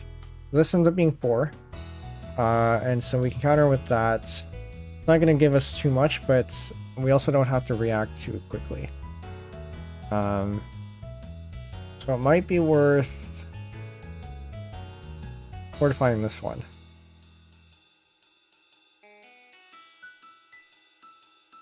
Okay, that's concerning. This is concerning. We have to set this off, because otherwise they'll take more than we'd want them to. And this is also very concerning, because that leads all the way over here. But this works out in our favor, I think, because there's a lot of stuff they did. They didn't set this one off. So we reclaim this part. We have a good offensive front here. And they have nothing to counter with. We're going to build this one up. So what can they do next? They can build up one of these to be 4s. They probably won't do that. Because then we can just set it off. They could set this one off. No harm there. They could fortify any of these. Also no harm there. We could, for us, we could maybe take this and turn this into a 3 so we advance our front a little bit. Probably our best option. Or we can fortify this so that we connect these 4s here with these ones. But at the same time, do we really want to do that? Because if they end up with if they somehow end up with 4s here and they set these off, then it means that they sweep and take this entire corner. So we probably don't want to do that. We're going to do this one here. Alright, so now they have a 4. And now we can set ours off to take these. Most of these. I think we take this one, we take this. I don't think it's enough to take this here, which is a little bit risky. Now the question is, do we set off this one or do we set off this one? I don't think it matters a little bit, because I think actually no, I don't think it matters because they're all connected. We can probably set off any of these, really.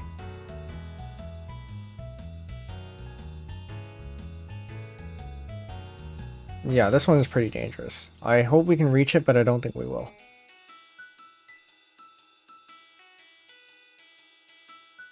Okay, this isn't gonna reach. This is not enough. And it's entirely possible with that one, they might take the entire board. And I think that's gonna happen. On the bright side, it means that we got to show it off. But I think we do lose this one.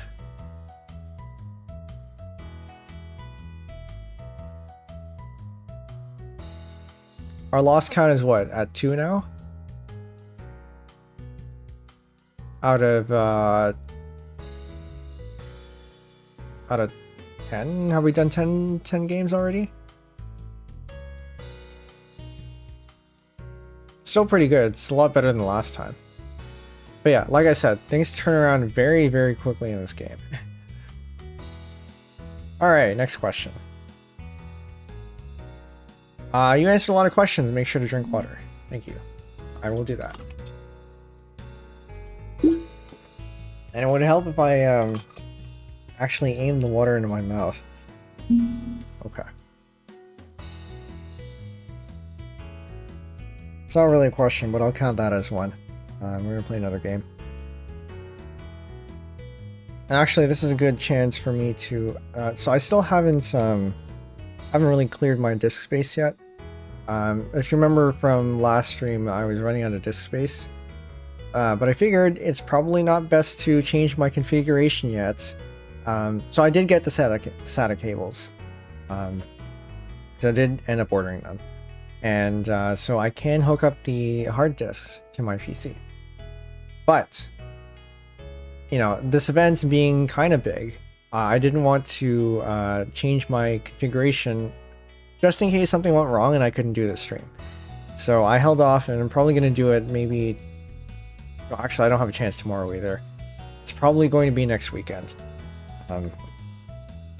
So until then, I'm going to have to move one of my older streams onto another disk. And so give me a bit, I will do that. Actually, in the meantime, we can turn on both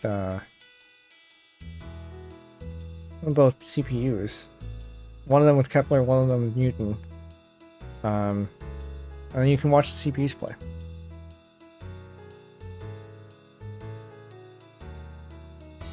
And maybe both of them is average. Pure player, playing now. New. Start. Yeah. So I will, in the meantime, move a stream recording over. And I don't know, maybe you can take notes and see what their strategies are, see if they're any good.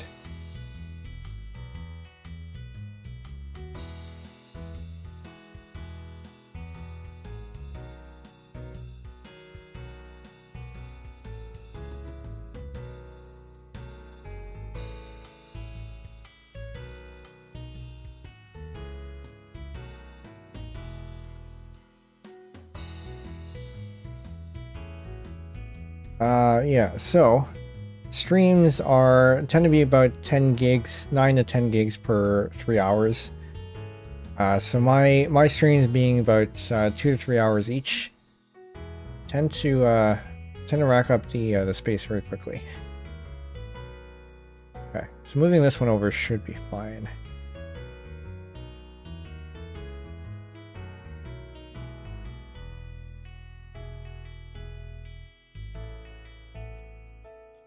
You know, I think this works out too, because the last one wasn't really a question, so we can say that this one isn't really a game. And I can move on to the next question after these bots play it out. Drunk.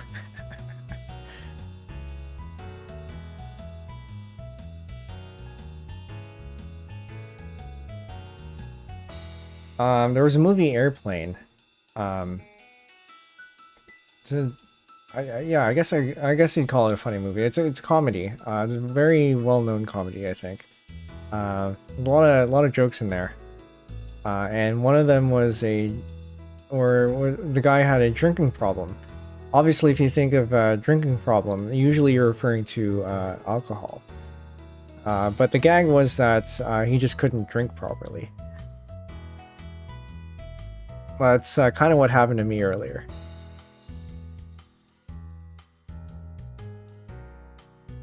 Actually, when I drink water out of a bottle, usually a lot of people will touch their lips to the bottle. I tend to waterfall, even if it's my own bottle.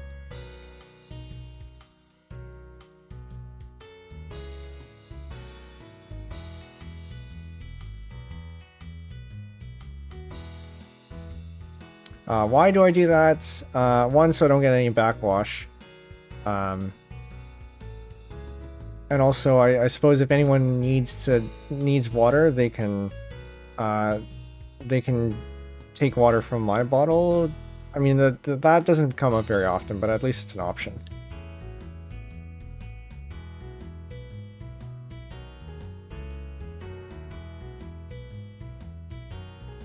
And also so that I don't have to wash the interior of the bottle that much either. Alright, green wins this one.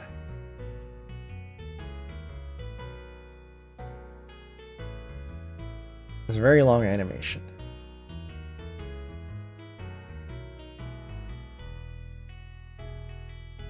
Okay, well done, player 1. And I'm going to change the setting here before I forget to do that. So we're going to be player 1 here. And actually we're going to... Is there a way to randomly choose which one's which? We're going to bump the computer player up to expert, see if we can... because we've been winning so much, maybe we can play with a harder opponent. Okay, so next question. What does Ket eat? So for those of you who are new to the stream, Ket is this penguin down here. If you remember the lower video, he's the one who actually hired me. What does he eat? I think he actually eats anything. And he's eaten everything that I've given him anyway. I don't think I've really seen him eat very much. So maybe he doesn't really eat and he just eats to be polite.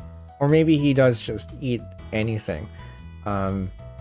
He's a penguin, but maybe that doesn't mean that he has to eat penguin food. And I'm not being irresponsible by giving him food because he's not my pet.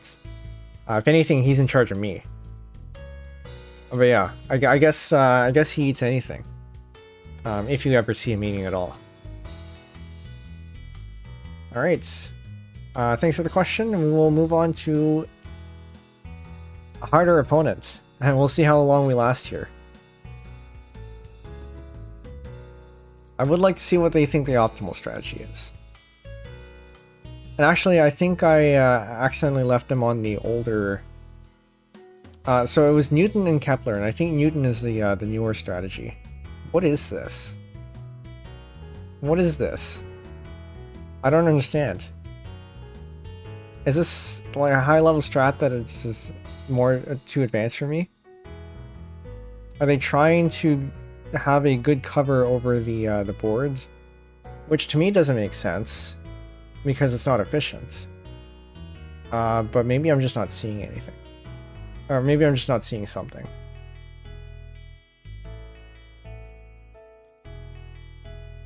By the way, for anyone who's coming in, I am holding a Q&A.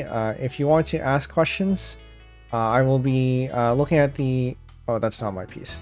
I will be looking at any new questions that come in near the end of the stream. So feel free to ask questions in the link that is pinned to the stream.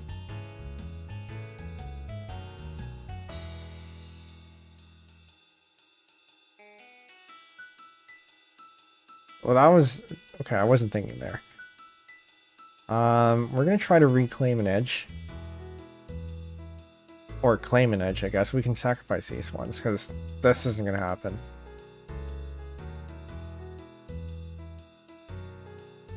Yeah, no, I think we're dead. You take the... You build up one of these and they'll just take it. And then this is an edge too.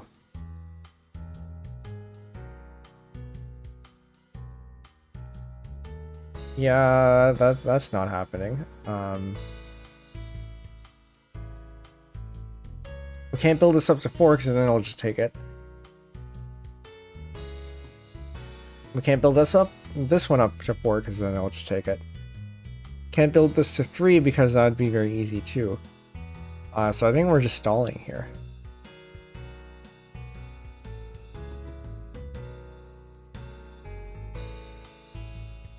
Oh.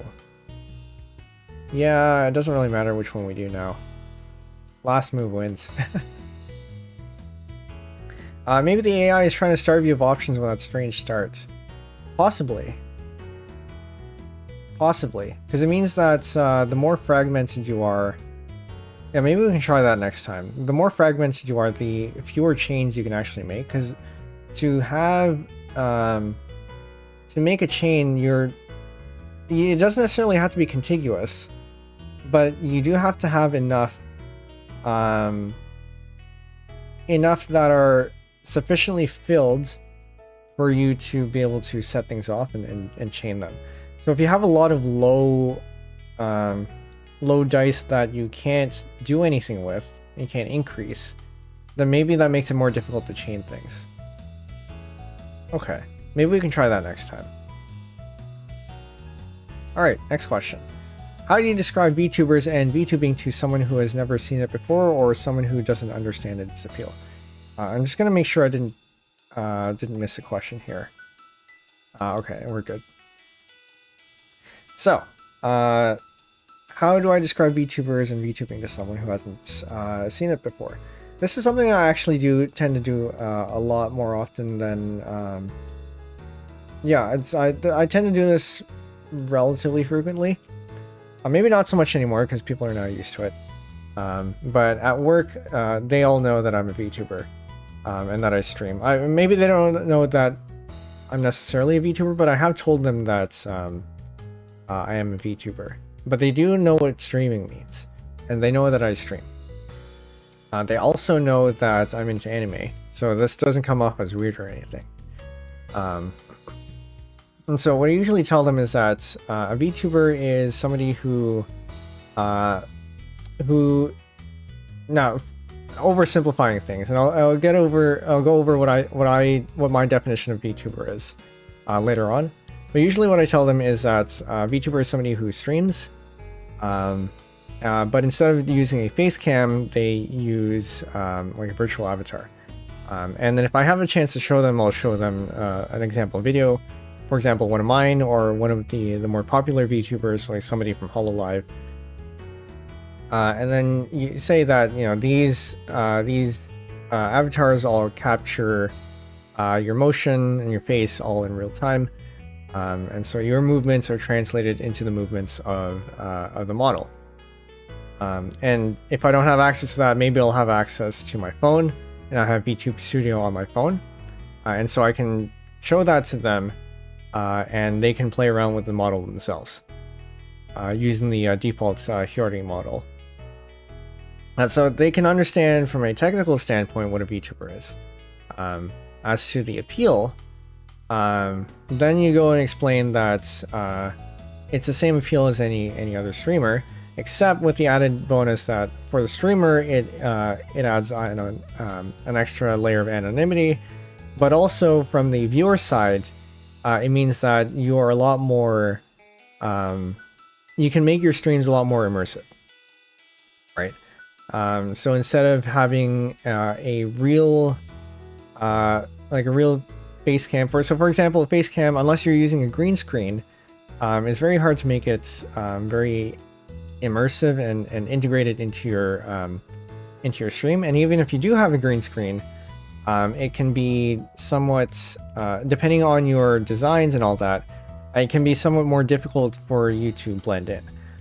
But for a VTuber like me, where I am drawn, and it's all artistic, right? It's very natural for me to blend into my overlay and into my stream design because one, it's very easy for the background to be removed because there basically is no background, and I can be put right on top of it without any green screen artifacts. Although I think if you look really closely, the way I have it set up, there is a little bit. But there is a way for you to set it up so that you don't have to use a green screen and color key. And so it's directly painting on top of OBS. And so one, yeah, very immersive, but also being virtual means that you can do a lot of things that facecam streamers wouldn't be able to do.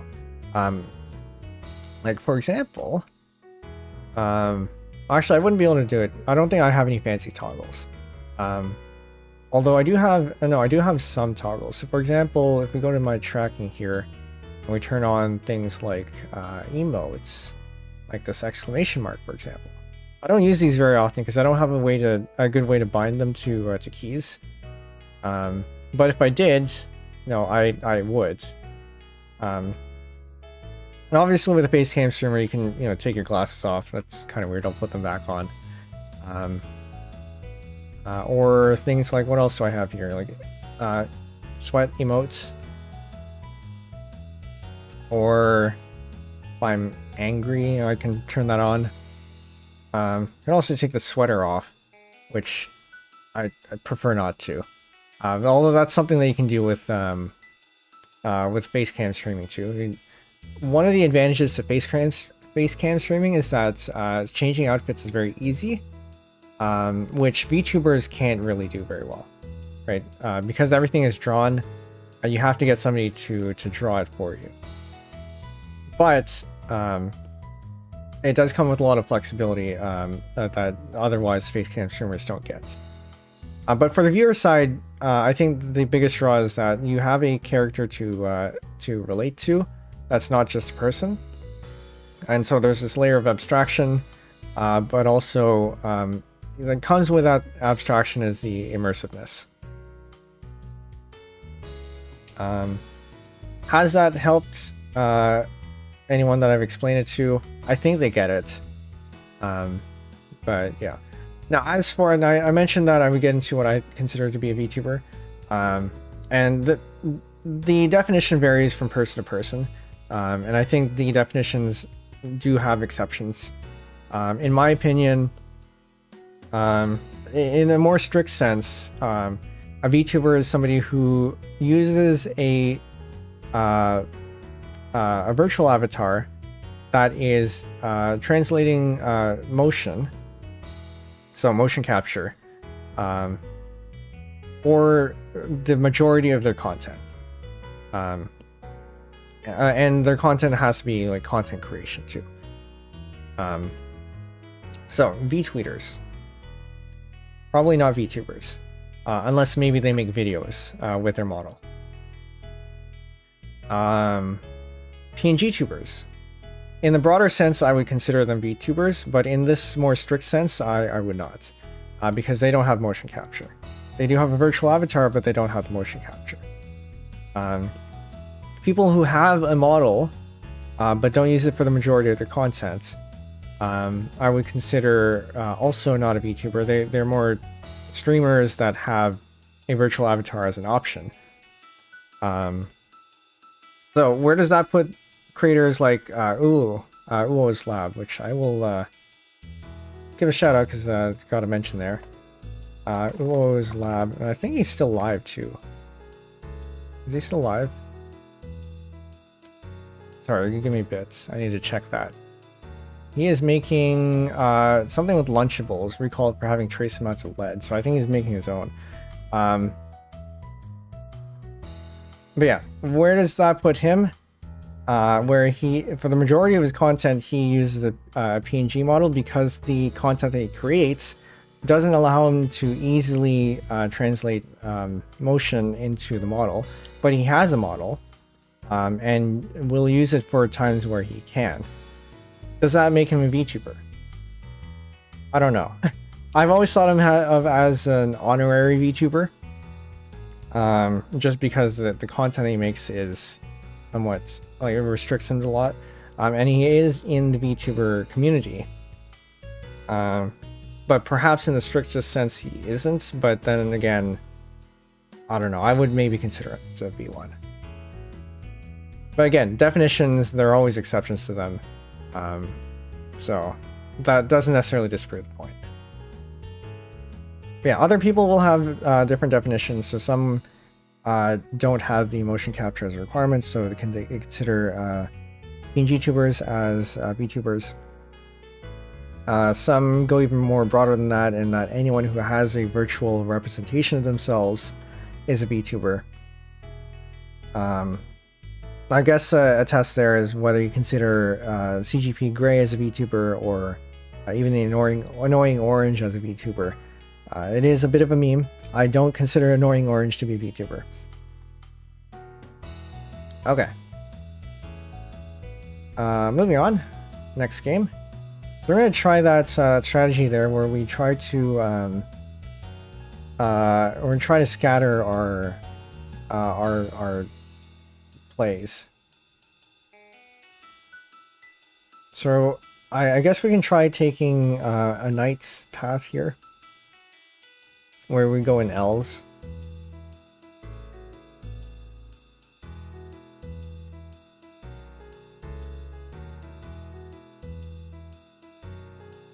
I'm not sure this is helping though. They've already got a bunch here. And all we're doing is claiming land, but not doing anything with it.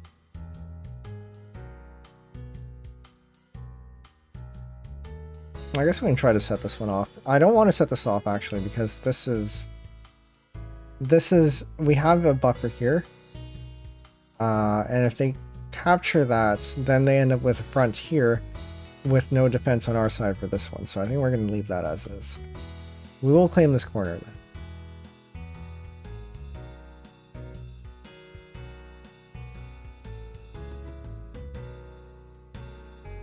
I don't want to deal with this yet. So we'll take this. This one is risky. Probably shouldn't have done that. It's kind of like Reversey, where you do one move and then it just gets immediately undone by the other player.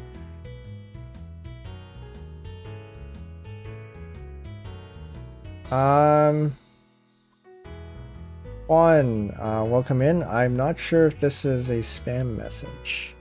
Let me know if it isn't, but otherwise I will delete that.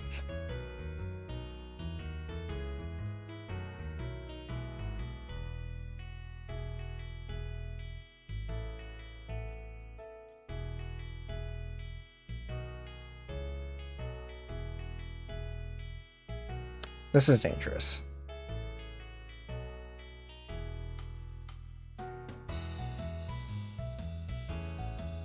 Okay, out you go.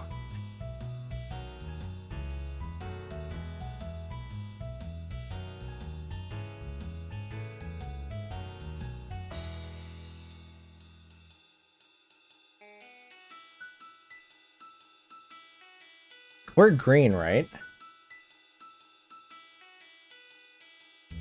I don't think we're surviving this one. Maybe I'll turn down the difficulty a little bit.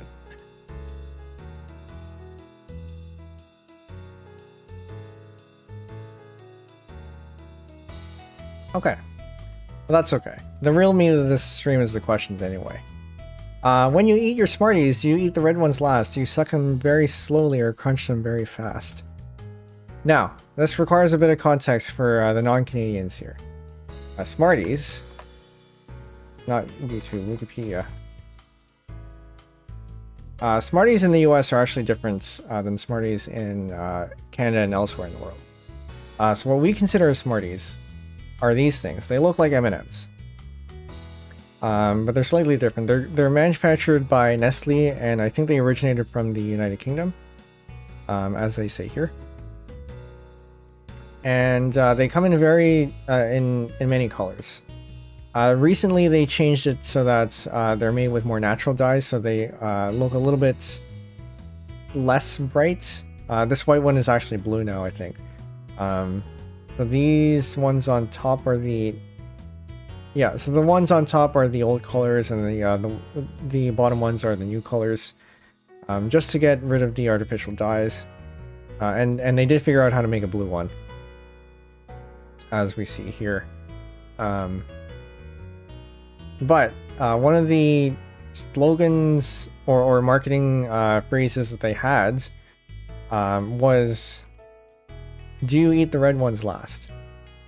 There's no real reason to eat the red ones last, but it is a marketing thing that they came up with. And there are many ways to eat these things, where you can either just suck on them, and so this is chocolates inside, wrapped in a candy coating. So one way to eat them is to suck on it until the candy goes away, and then you're left with chocolate. Or you can bite into it so that you break the candy outer layer, and just eat it with it mixed. I tend to chew them and not suck them. So, to answer the question, I do not eat the red ones last, and I crunch them very fast. Now, Smarties in the US, tablet candy. We call these in Canada rockets, is what we call them in Canada. I don't remember which trademark dispute, or rather who came first and why these ones are called Smarties in the US. I think these ones actually in the US came first, and that's why they couldn't market Smarties as Smarties in the US, or maybe it was the rockets. I'm not sure. But the Wikipedia article has it all. You can go look at that. But yeah, these ones come in these roles. I like these ones too. And between Smarties, like these Smarties and rockets, I would probably choose rockets.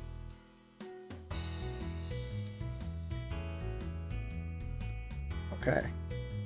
Okay, so these are actually from the US. So these were first Smarties. And then because in Canada we have these Smarties, they couldn't call them Smarties here. So they called them rockets instead. Okay, that makes sense. Okay. So that's that question. Do I have any more? I have more. But I think okay, I have one more before I run out, and then I have to remake some of the slides. So we will do one more, and then we'll answer that question, and then go to intermission so I can prep the others. For those of you who haven't submitted a question yet and would like to, you still have time. You can go to the form that's pinned in both chats. Yeah, I will be going through the new questions near the end of the stream. Okay, so we are going to configure this. We're going to try Kepler instead. Maybe just leave it at expert and see what we get. Because these are two different playstyles. And maybe this one has a more intuitive playstyle or something. So this is doing what I would do, where I would take the corners and try to place them a little bit more efficiently in terms of reach.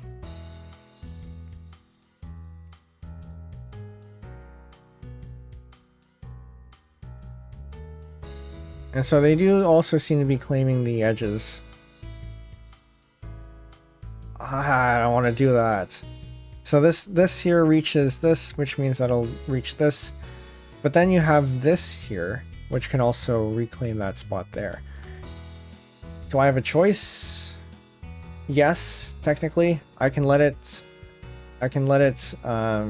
claim this and then claim that, and then I still have this here. Which is probably okay, so I'm gonna keep that. We don't have to push back yet.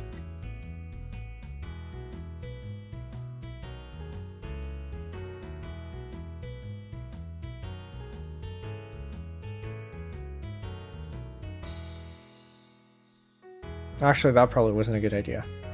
But that's okay. We'll fortify this one so we have a bit of defense. I think we need to take that now. And then this is dangerous, so we're going to take it.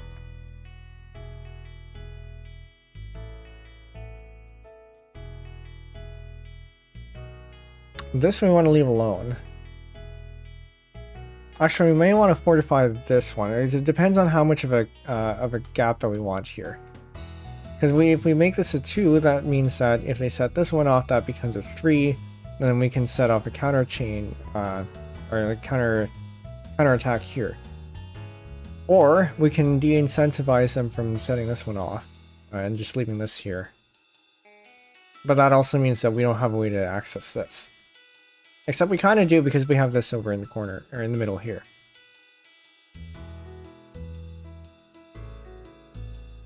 And now we have to. Except that happens. And so now they can set this one off. That'll claim these ones, which means we may want to fortify this one so that we have something to counter with. This portion is safe because we have this buffer here. So we're going to do this one. Then we're going to counter. And this is fine. We can set this one off. That actually may not have been a good idea. Because then you have this one. This is fine. So we can either do this, but this is fairly isolated. And there's not much reach we can do here. But they also have this one here. So we can take all of these. Potentially. But it would reach only to here. And this ends up being somewhat volatile. but I think the risk might be worth it. Okay, so now this is ready to go. We do have some defense over here, so I'm not too worried about that. There's no immediate threat here. And then if they do take this, then we have these here, which I may want to consider beefing this one up so that we can chain this way and take all of these. They don't have good defense, or they don't have good fortification over here. So these ones can probably be easily taken, but this one is a bit of a question mark. But we're going to do that here. And then we're going to take those. And hope we don't regret it. I think this wins it. Alright, we beat the expert. Next question. What would you say you've learned the most about VTubing or streaming over the months? Definitely learned a lot. I think one of the biggest things is that you don't get automatically invited to VTuber spaces. You have to put yourself out there and actually network. I don't know what I don't know what I was thinking, but for some reason I thought that going into this that if you became a VTuber, you'd automatically, like, people would automatically invite you to places just because you're a VTuber. That's not how things work. You have to make sure you get yourself out there and, you know, actually make friends and network with people to actually go places. For example, SSL, Super Streamer Lobby. That's a very good networking event for us streamers because all the streamers are in one Discord space, and we all get to meet each other. But you do actually have to talk there too. Right? Just because you share space with them doesn't necessarily mean that you're going to be able to interact with anyone. SSL2, you know, I didn't join a voice chat. SSL3, I did join a voice chat, and I think I would have a better chance of further interaction with those people that I was in a voice chat with because I was in that voice chat. But also on the VTuber side, you have what do we have? There are many. You do have to watch out for opportunities, so things like oh, I forgot to advertise there. Whoops. There's this initiative being run by MLBAT where you can donate your footage or give consent to other people using your footage, like streams and whatnot, to be put into videos. And so that might be a good way to get yourself out there. There's not a lot of us out there. I can't believe I forgot to promote my stream there. But also, yeah, another way to get yourself out there is a lot of servers do have self-promo channels. You want to be a little bit nuanced about that, and you know, you don't want to spam yourself. But they are there for you to promote yourself, and you should take advantage of that. But it goes both ways too, right? If you are going to promote yourself there, then you should be active in the server as a member. And also, it's best if you check out the other fellow self-promos. So that's networking.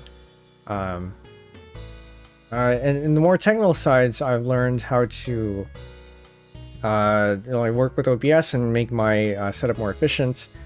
My audio is still pretty bad, I think, and it's not because my mic is bad, it's because I haven't had the time to sit down and really work on my equalizer settings, because the equalizer, even if you have a bad mic, can do a lot to help your make your audio sound better. Now, I've had I've had experience with working with audio before this, so I can't say I've learned a lot of like working with audio things while I stream. Yeah, at least it's improved somewhat. It doesn't sound. You can turn it from like awful to bad, maybe, or awful to almost okay. But yeah, I can't say I've learned too much audio stuff, and I know a lot of streamers might learn a lot of that kind of stuff here.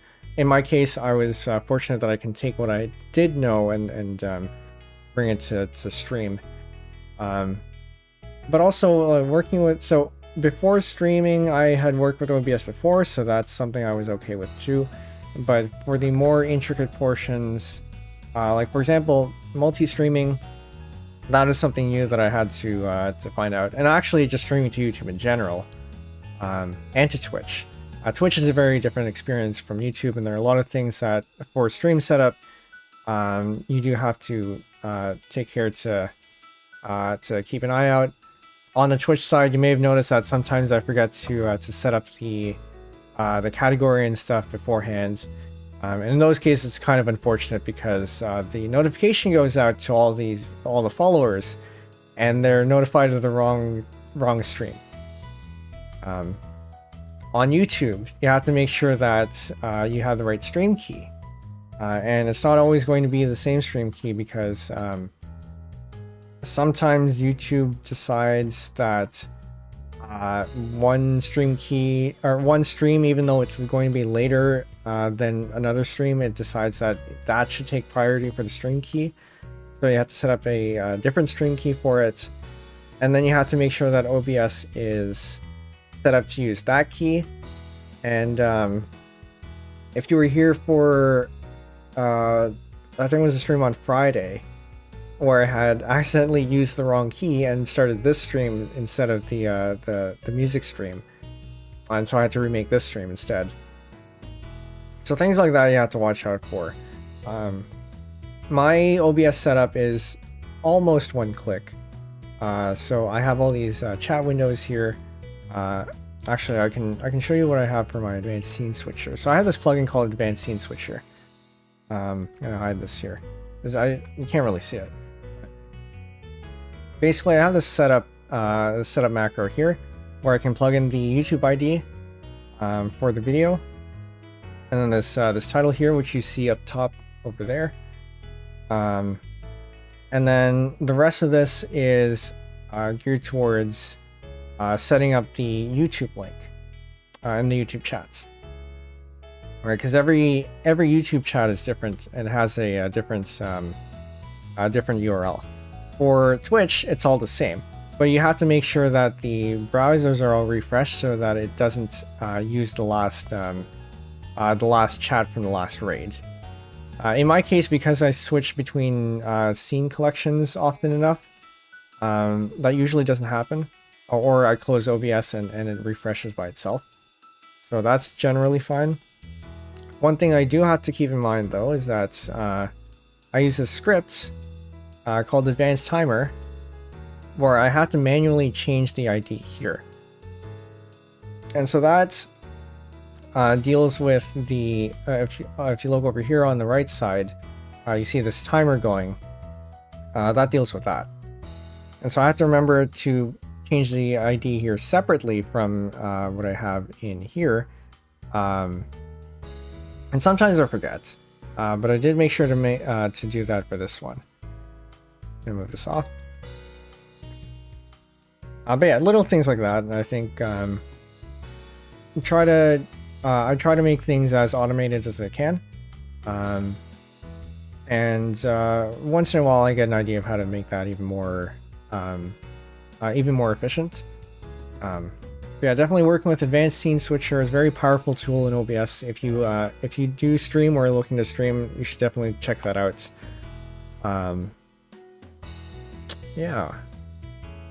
Yeah, so basically that networking and like working with OBS and making sure that the way that happens is efficient. There are things that I want to be doing that I don't have the time to put in the effort for. Things like video editing, shorts, I'm not one to optimize for the algorithm. I think I just put out content and whoever finds me finds me. But also there are other ways putting yourself out there that I'm not doing, like putting making a VTuber page, which I do want to do at some point. I just haven't done. advertising on Reddit, which does draw in a lot of viewers. I know Phaedra Sarah, the science VTuber, gets a lot of her new followers from there. And it does help to have a niche, right? Faye being a science VTuber, there aren't a lot of STEM VTubers out there. Or rather, there aren't enough. And so being somebody like that helps to make you stand out and get people interested. And I would like to think that I have a bit of a niche that could help get people interested in there. One of my goals for streaming, and the reason why I streamed in the first place, was to fill these niches, right? For example, you don't see a lot of VTubers composing with sheet music. They're all using DAWs if they compose.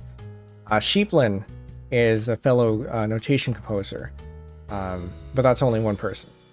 Vias is doing a notation composing stream on Saturday. Definitely go check her out. I wish I could shout out people on YouTube, but I can't. And I don't have the links handy. So, but I have been posting them in the other VTubers chat in my Discord server. If you're not in the Discord server and would like to see those, the link is in the description on the YouTube side, and the About panel on the Twitch side. So definitely go check that out if you're interested in seeing the other creators that I watch and I look up to, and also any other like topical chats we have here. Yeah. I actually found your channel through Faye's Discord, which was cool. Yeah, it's the self-promo channels definitely work because the people who look through there are interested in seeing what other people are doing, and if you're doing something that stands out, people will generally at least give you a shot and click things. So one of the people who is currently self-promoting in Faye's Discord is Breakabell PE. PE? I think it was PE. She is a engineering VTuber.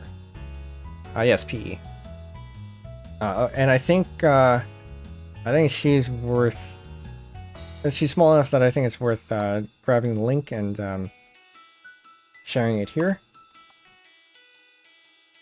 Very much looking forward to her content. And I wouldn't have found her if she weren't promoting herself. So the networking there definitely works. But again, like I said, it's very nuanced. So you want to make sure that if you are promoting yourself, that you are also active in the community where you're doing so. Because then otherwise it looks like you're just spamming. Yeah. So, to answer the question, OBS stuff and networking.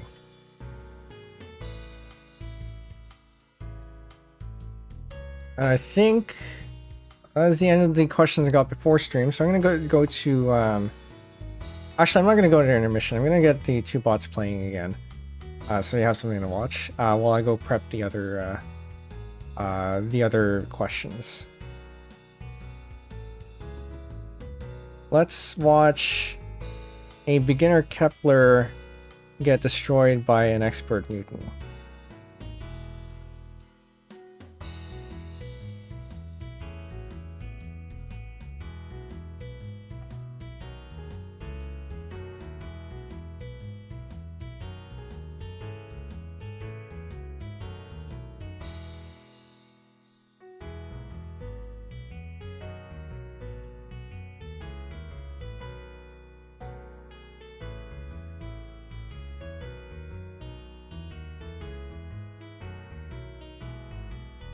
Yeah, I don't know why I didn't think about this before, because I think last time I went to Intermission, but at least this gets you watching something.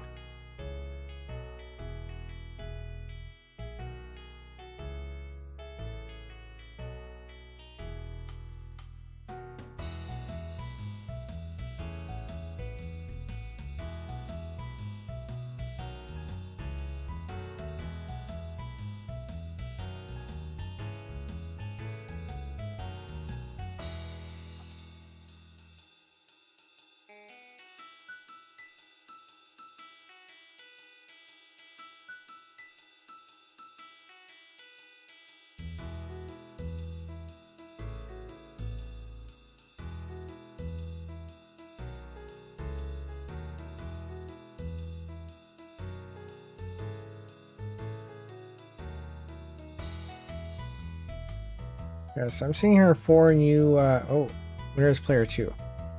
I mean that's expected. Player 2 is the expert. We'll load up another one because I'm not quite done yet. So how about we do 2 Newton players? So this is Newton is my playstyle, and we'll have 2 experts go at it. Earlier we had done 2 Keplers, or sorry, 1 Kepler and 1 Newton, but I think they have enough different playstyles that it's. I don't think there was much back and forth. So hopefully here we have a bit more back and forth.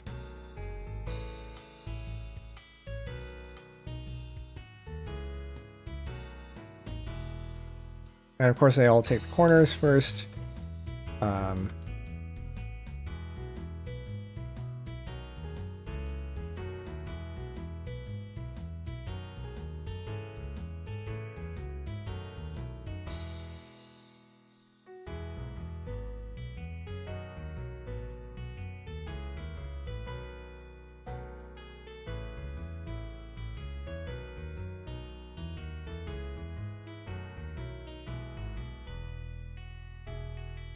(13 through 16), which means we have 17 questions in total.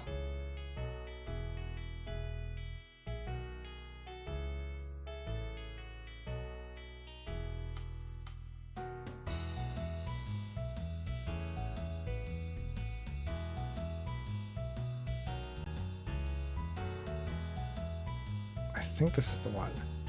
Okay, yes. I'm gonna wait for this this game to finish, and then we can move on to the next question.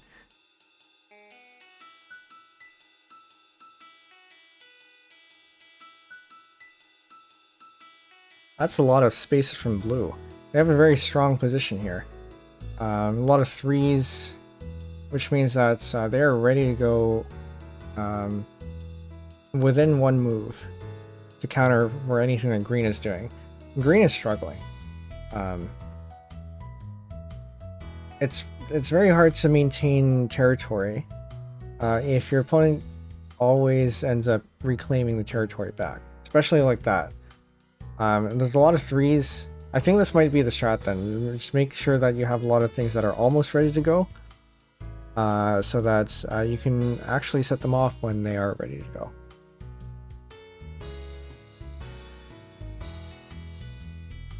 But at the same time, you know, and we have seen that it only takes 1 long chain and 1 square to set everything off. So it could be that this could be a very dangerous strategy, because we see all these 4s here. That's a lot of volatility.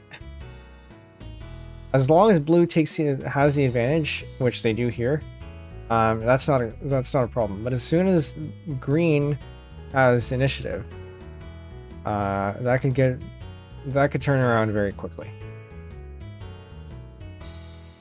Okay. Next question. Jigsaw puzzle handcam Zatsudan when? Good question. Now that I have a handcam set up, this is now possible. I don't have any jigsaw puzzles, but I know it is something that one is on brand for me. The Oshimark is a jigsaw puzzle. Because I am the puzzle gaming VTuber. And actually, it's not only the puzzle games, but it's also like programming is basically a big puzzle. Music making is in a way a big puzzle as well, where you try to figure out which sounds sound good together and all that. And so that's why the Oshimark is a puzzle, or is a puzzle piece. Although I suppose it's probably more common to probably more common for what do you call it? Probably more common for you to think of the Oshimarks as penguin bucket, because, well, I mean, look down here. But yeah, my Oshimark is a puzzle piece. So jigsaw puzzle handcam Zatsudan when? Zatsudan, for those who are not familiar with the lingo, is basically a just chatting stream. So we would be doing a jigsaw puzzle while chatting about stuff. So problem with this one, I can't come up with stuff out of thin air. I have a very hard time coming up with topics. So I think I would need a much more active chat who is more engaged and has topics for me to roll off of. For Q&A sessions like this, you know, I'm talking a lot, but that's because I have things to jump off. But if you leave me in a stream with nothing to talk about, and I don't really have any topics to bring up usually, it very much would, I think, just end up becoming a jigsaw puzzle hand cam stream with no thoughts done. So perhaps waiting for a bigger audience where I could have a chance of a more active chats might make this a little bit more likely. The second problem here is that jigsaw puzzle, I would have to acquire one, which I guess isn't a hard problem to solve, and just go out and find one. I know I don't even need to go out for that. I can just find one online. But yeah, I wouldn't be opposed to doing this if I felt that the situation were right. It would definitely be on brand, like I said. And back in my childhood, I did used to do jigsaw puzzles. I did make we did have some very good ones. I had a few that were shaped, so not just rectangular, but they had shapes to it. There was also one where the image was, what's the word? It's not stereoscopic. It's the one where you tilt your head and like view it from different angles, and the image changes. So we had one of those. We had some very small 1,000 piece ones. And then I also bought my family a 3D puzzle as a gift. I don't think they've opened it. How about Lego or Gunpla? Lego I might be more okay with. Gunpla, I'm not really into Gundams, but I have made similar models before. So if there's one that I am interested in, that is a possibility. But yeah, working with small pieces is kind of annoying. But I'm not putting it off the table. It is something that I definitely consider if I find a good model. But yeah, definitely would, like I said, with a hand cam setup, I'm very open to doing those kinds of things. So maybe in the future, just not sure when. Yeah, Lego, actually, I did a couple Lego sets back in the day.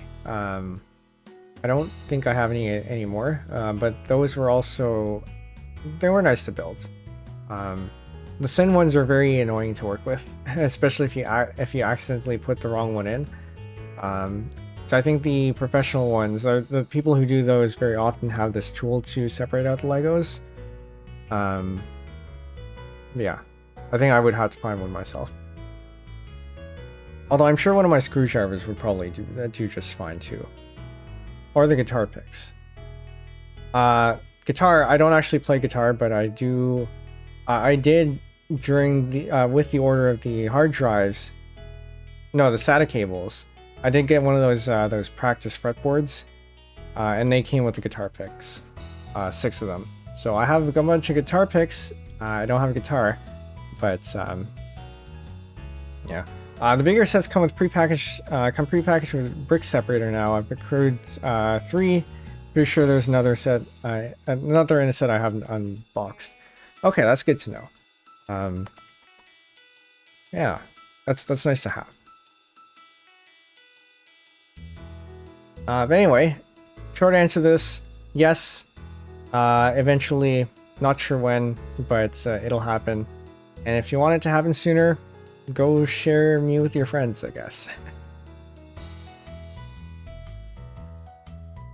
Okay. We're gonna turn the settings back so that I can actually play.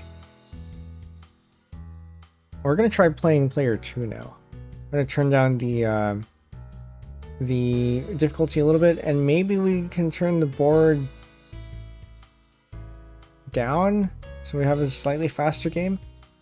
We're coming up to 3 hours. I mean, that's okay. I don't mind going over 3 hours, but actually we do only have a few questions left, so I don't mind too much.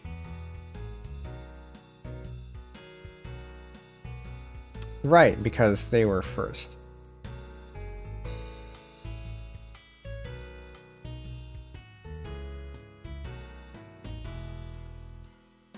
So I wonder if the strategy changes if we have a smaller board. Probably not, right? It's just a lot more risk. You don't have a lot of leeway.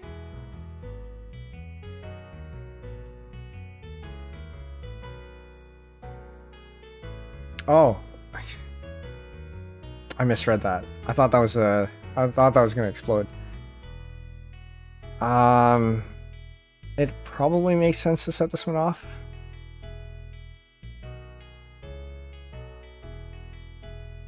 I guess it's kind of like beginner mode in Tetris.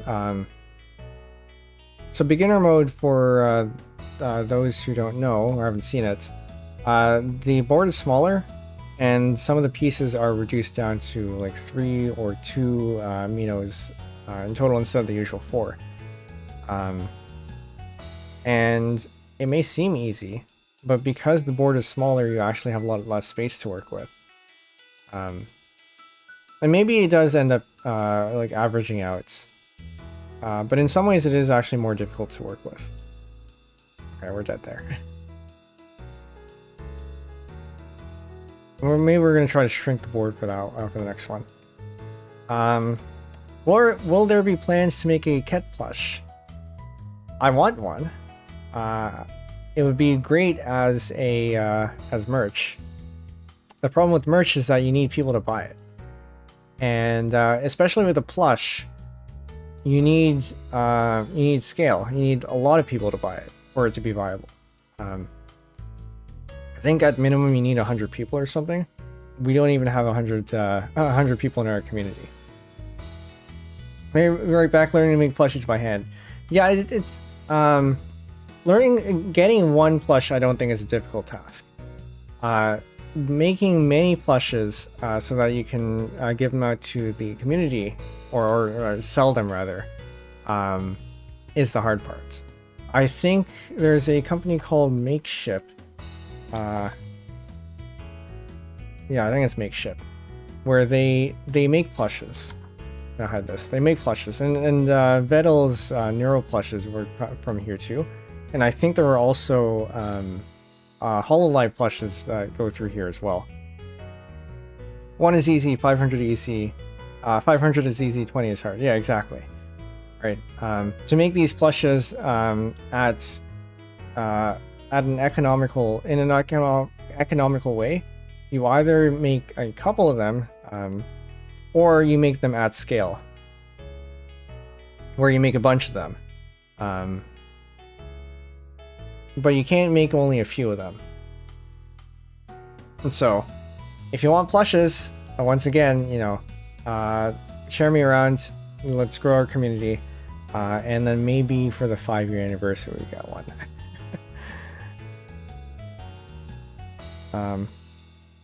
But yeah, definitely, if the opportunity arises, I would like to have a Ket plush. That's not only for me, but also for the community. So it is up to everyone to make that happen.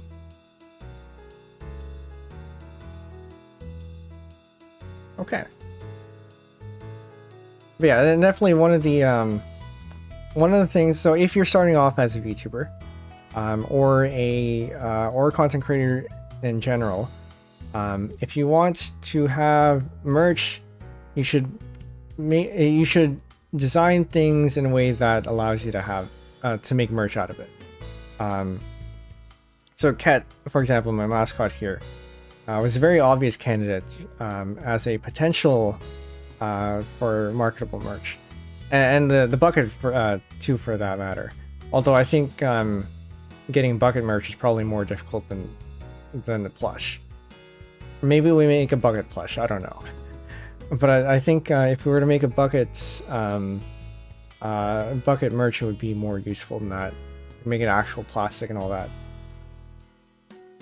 But yeah, design things and fold into your brand things that that would be very easy to make into marketable things. If I buy a purple bucket, can I call it official merch? You can make a fan merch. Ken, is your mascot or your master? You bring up a good point. He did technically hire me, so maybe I'm his mascot.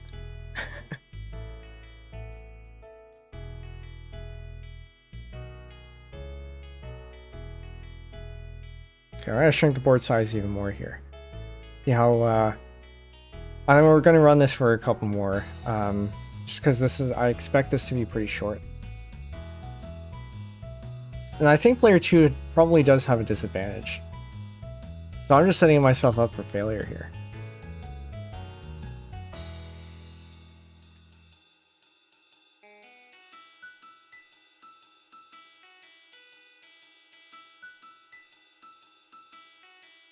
Oh, that was a bad idea, wasn't it?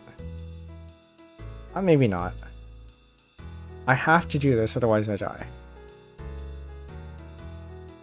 Okay, maybe player 2 doesn't have a disadvantage in this case. I'll try that again.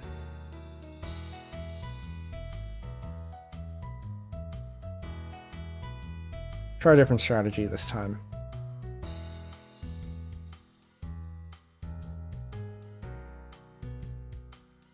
Oh, actually, Hessel, hold on. This isn't even a purple bucket. This is a, is it a red bucket in disguise or a blue bucket in disguise? One of those two. It just looks purple. Because the disguise is a little bit incomplete. Not a purple bucket. So if you wanted to, you could take a bucket and like take a red bucket and spray paint it blue, or take a blue bucket and spray paint it red. I really have to look up again which iteration this is, or like which version it is. But yeah, it's not a purple bucket.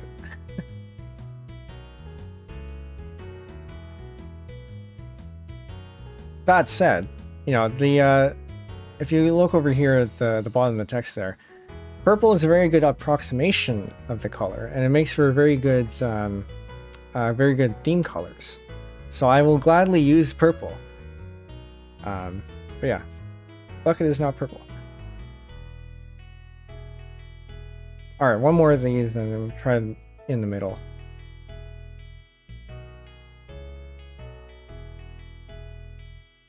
That looks very dangerous.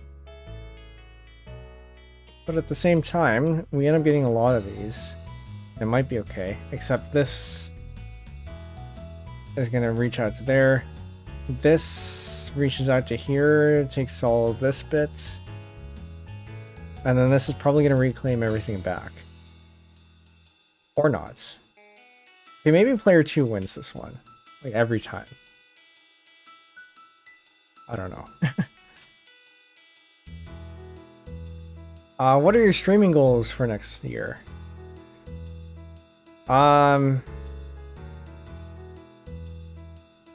Yeah, so what am I streaming? And the next one is related too, so I'll answer them both. What are your VTuber goals between now and the 1-year anniversary? So I'll answer this one first because it's first in the timeline.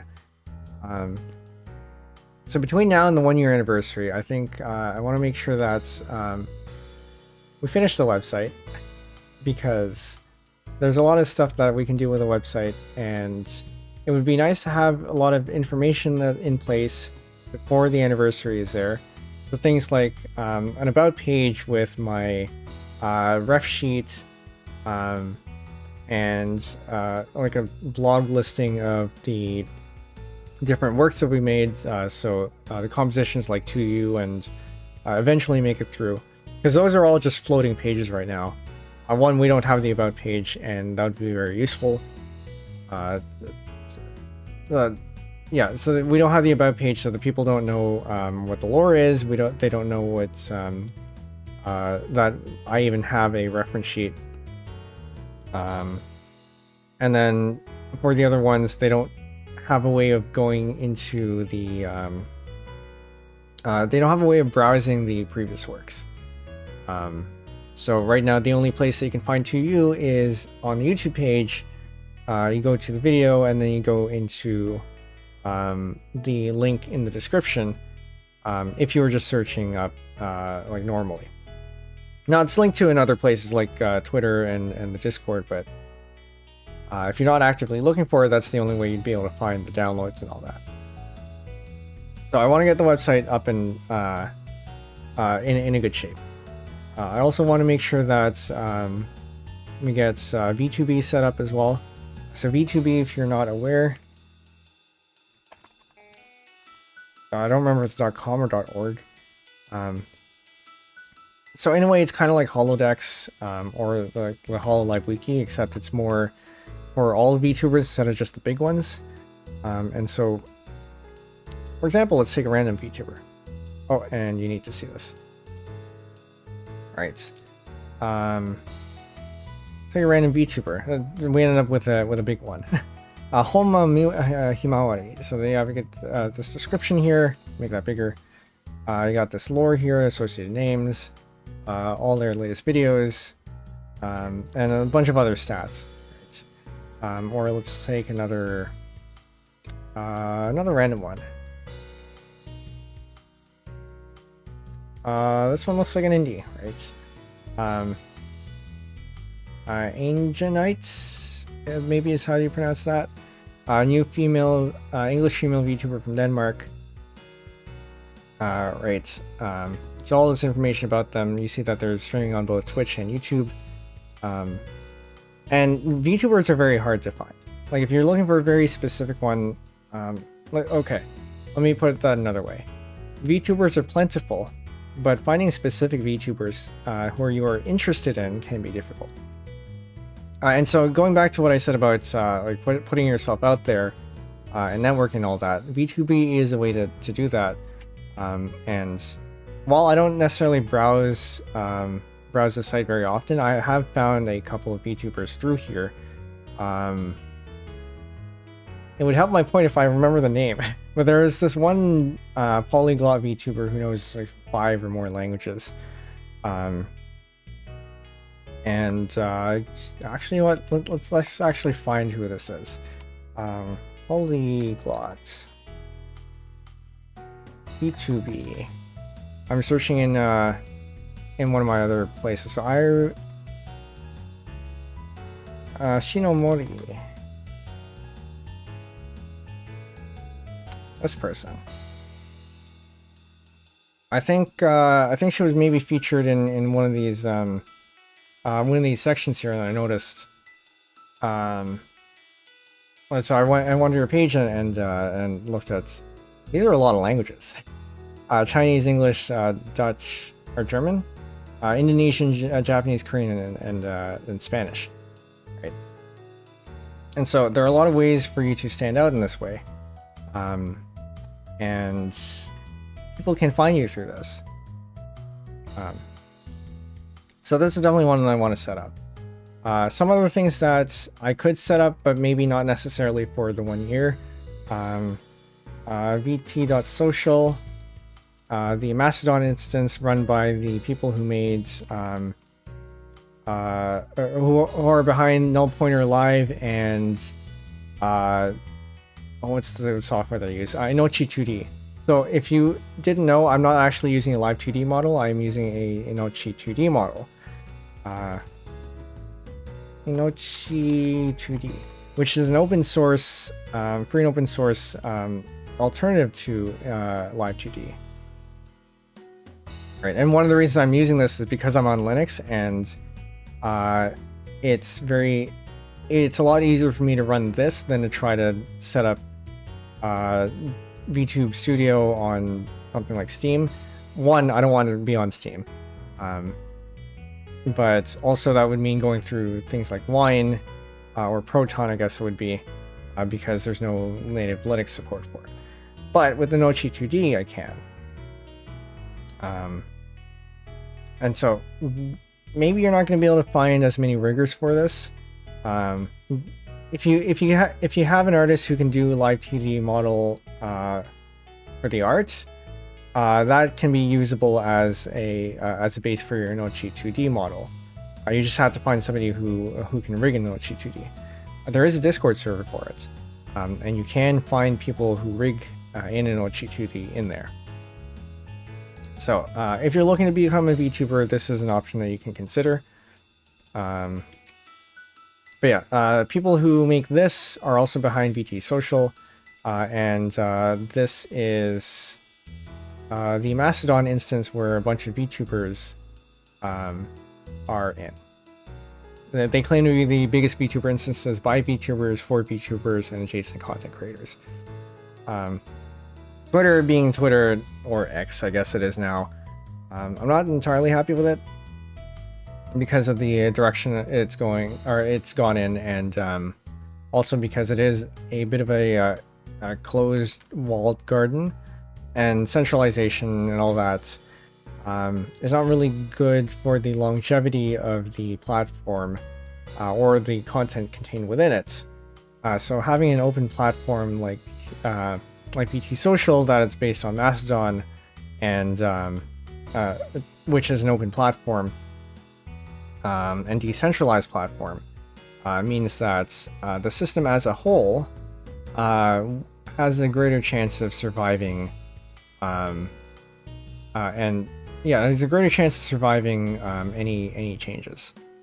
Right, because not only one person can or one entity that can dictate any changes, it has to be made by more or less a consensus. So this is something I want to set up.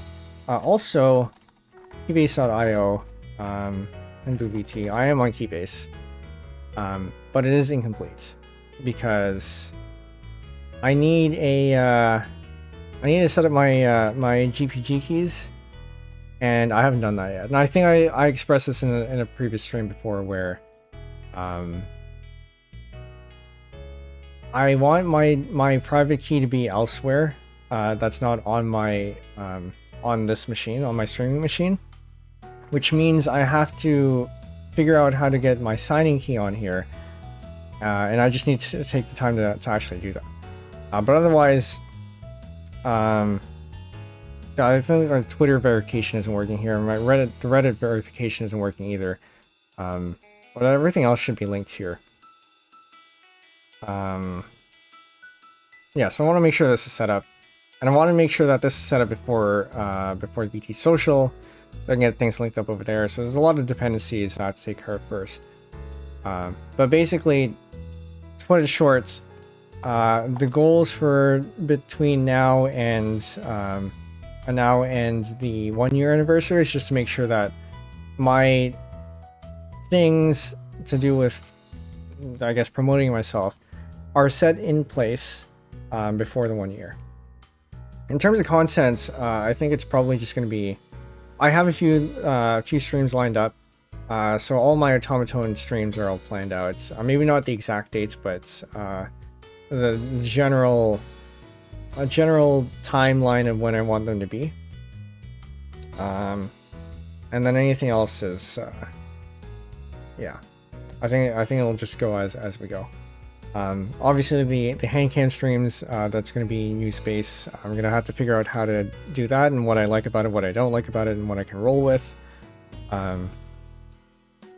And so moving on from what we get from the 1 year and on to the next year, maybe it's a little bit premature to think about, but once I get all this stuff set up, then I can start thinking about how do I advance my my content. All right, how do I perhaps, because monetization is something to strive for, but we're not there yet. We're nowhere close to that. On Twitch, it might be a little bit easier to go with because the requirements are a lot less than YouTube's. But for longevity, I think I mentioned this before. Dokibird, I think it was who said it, that monetization on YouTube is going to be a lot better in the long run because you have all that history with you. Whereas Twitch is very much in the present, and people can't really look at past stuff. Not that monetization is necessarily something that's necessary for this channel. I think it would be nice to have, and especially since I do actually have a donate link in the description on the YouTube side, and nobody's used it, and don't feel that you need to. but it is an option there, and if nobody's using it now, and I'm doing okay, you know, it's something that's nice to have, but I wouldn't say it's absolutely necessary. But having emotes in chat would be nice too. We have all these emotes in the Discord, and it would be good, in my opinion, to be able to use them in the chats. So at minimum, maybe we can at least try for that. But you do need monetization to be able to do that. Yeah, and then in terms of content, I don't commission people very much. Like I've commissioned a very small handful of people. But for you to really, I think for you to really grow your content and to do things that you yourself wouldn't be able to do, you have to reach out to other people and get them to do stuff. And that often means commissioning them to do stuff. So as much as there are things that I would be able to do myself, there are things that I can't, like draw. And I would need to reach out to other people to be able to do that. Or like to get content that would require things like art. Things like music videos. I could just conduct for all of them, but after a while that's probably going to get a little bit stale. But also there are pieces that I can't do that for. For example, Make It Through. You're not going to conduct a rock band. That's kind of weird. So I'm gonna have to figure out what to do with that. And again, if you have any ideas about how what you might want to see in a music video for that song, let me know, because I still don't really have any good ideas for it. The song is more or less done, by the way. I think I've finally settled at something that's good, and there have been a few maybe not so minor changes to it. But what you heard in the last stream is more or less it, just with some additions and some minor tweaks. But I can't release it until I have a video for it, so I gotta think about what to do for it. But yeah, so to summarize all that, between now and the 1-year anniversary is making sure that all my platforms are in place, and that all the information about me are in places that are accessible and easy to work with. And then goals for streaming in the next year are just to make sure that I can improve on the quality and improve on the quality of the content, and what's the word I'm looking for? I guess broaden my words. I broaden the things that I will end up doing. So not so much in topics, but more like capabilities. And I actually also have to reevaluate whether the programming aspect of this is something that I can still continue. So one of the earlier questions was, what is one of the hardest things about streaming in the past 6 months, and whether consistency was a struggle. Coming up with technical content is definitely a struggle, and coming up with good technical content consistently is definitely a struggle. You notice that I do tend to do fewer technical streams because it's more difficult to do. Straight up programming, while some people can make that interesting, I think it's difficult for me to really show something off like that, and also because I don't really like to program anymore. I prefer to get other people doing the programming. So and my work, like my day-to-day work, is also like getting other people to program. So it's almost like extending my work day in a way. So one, I have to find things that are fun for me to do.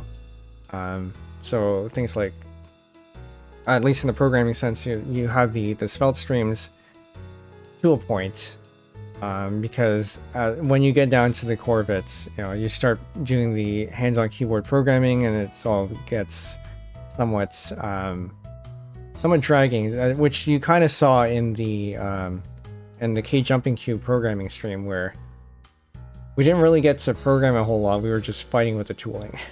And so that's why I strive to do things that are more gimmicky in terms of programming. So things like the NPM black hole stream, or what was the other one we did? The expression streams, where we didn't program with any statements, or things like programming in other languages.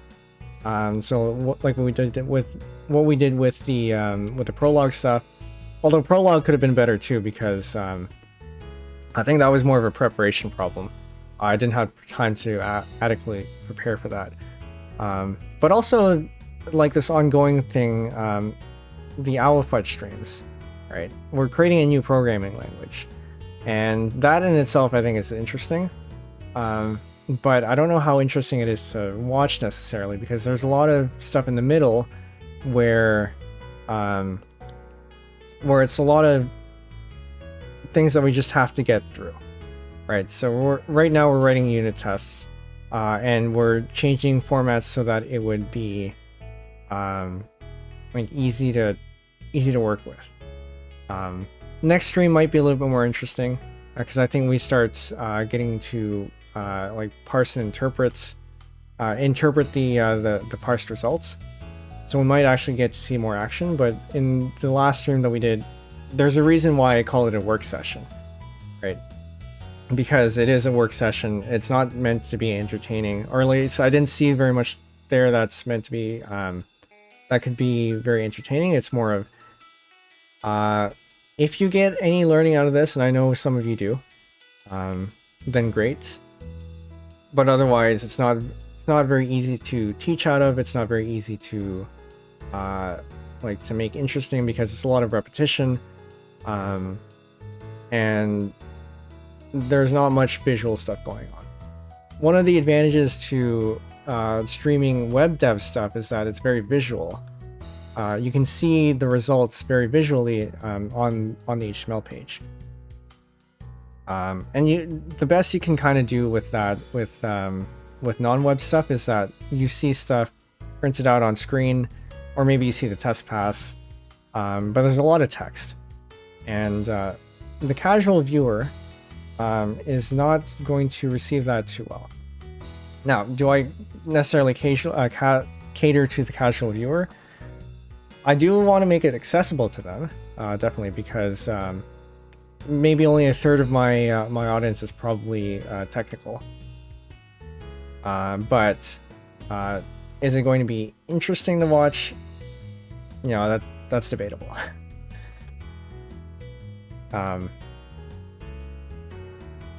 So, in terms of the question, first one, get my stuff up to speed, make sure that's all good, and then for the next year is expand content. I don't want to drop the programming stuff entirely, but I do want to make sure that it's sustainable. Okay. I think we still have... Oh, okay. Another question just came in. So I will set up another bot game while I load that in.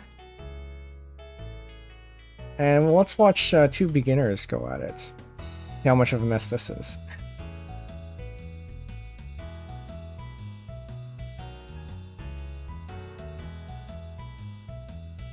I think is this wider than usual? It looks a little bit wider. So maybe go down to here. Yeah, this looks a little more like normal. Okay. So two beginners both on Newton. Oh, that is bad. Why would you start there?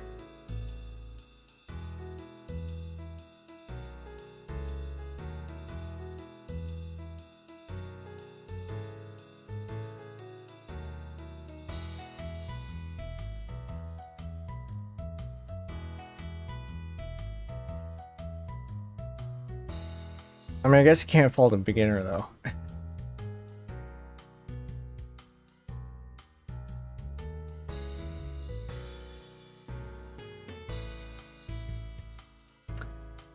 By the way, if you still have questions to ask, and you haven't asked them yet, now's the time. You can ask me anonymously in the links that are pinned in chats. and I will make sure to have a look at that before we end the stream. So blue looks like they're doing pretty well. A lot of 4s over here. Green doesn't have a lot of material to work with. There's a lot of 3s here, which means this is very easy to prime. But green not having a lot of material, especially with all these unclaimed spaces here, is not looking good for green. Blue's got a chain here, got a front of 4s. No longer has that 4. And green is taking over very well. But green also does not have a good front, or any front at all. Blue is retaking this front here, and that's a very good front of 4s. Not connected though. But with all these 3s around, it might be easy to convert. So this corner you don't really want to do anything with, or really don't have to do anything with. There's a lot of 4s here. So there's going to be a lot of very easy cascading happening here, and green might take more of it. I might take all of it, actually. So green will take this, we'll take these. But I don't think it reaches here, but blue also doesn't have any firepower. So the next one, blue will probably do this. And then I don't think this reaches over. But also, blue has nothing to work with. I would have maybe tried doing something in the corner so that at least you have something to work with. But green... green should have done this one. I don't know if this will reach. I don't think it will.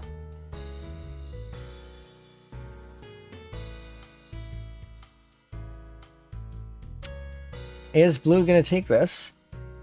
Entirely possible. So green or blue could have, or yeah, green could have won that if they had played this one, but they didn't. And so now they gave blue a good. Oh, that is a good front of 4s. Blue might take this one. Blue is taking this one. All right. All right. Last question that I have: any new official art planned in the future? The only official art that I've actually had is the model and these assets down here, so Ket and the buckets, and a couple more. There's also the table. If I can find the table. This table here, with the Penbu pad. So 2 variations of the bucket, Kets with 2 variations, and then the model, and then the table with the laptop. Those are the only commissioned art that I have, all from my artist Stardust, who is linked to in the description of the YouTube page. On Twitch, I think. I don't know if she has a Twitch page. Actually, let me go dig that up and link it to you all. Because it's good to it is good to make sure you credit your artists.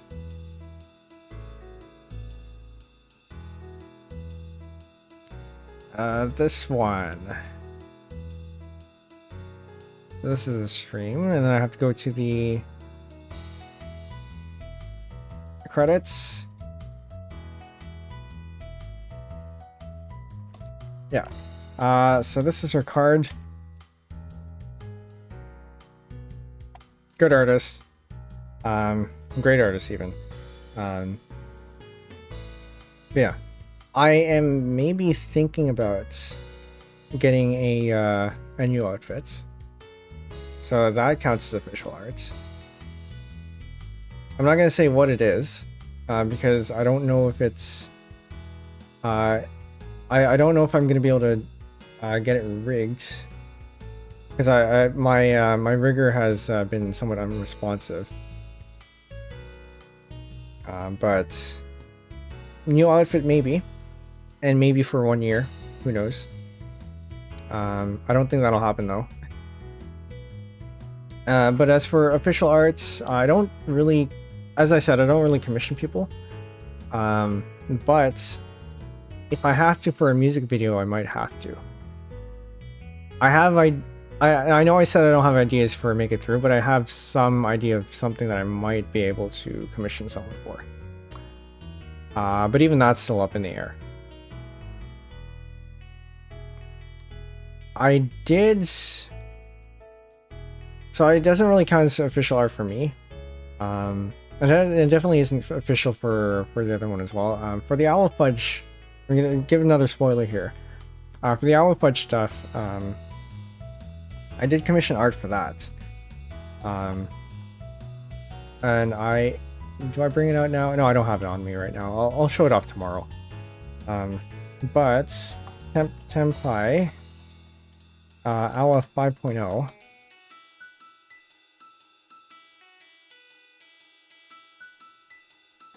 Gonna hide this over here.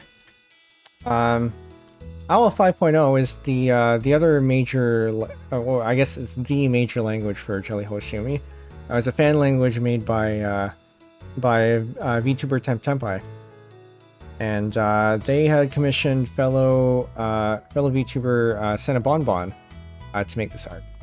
And so, since I'm making it a language for Jelly as well, I figured thematically it would make sense to keep the same artist and have and commission her for a similar piece.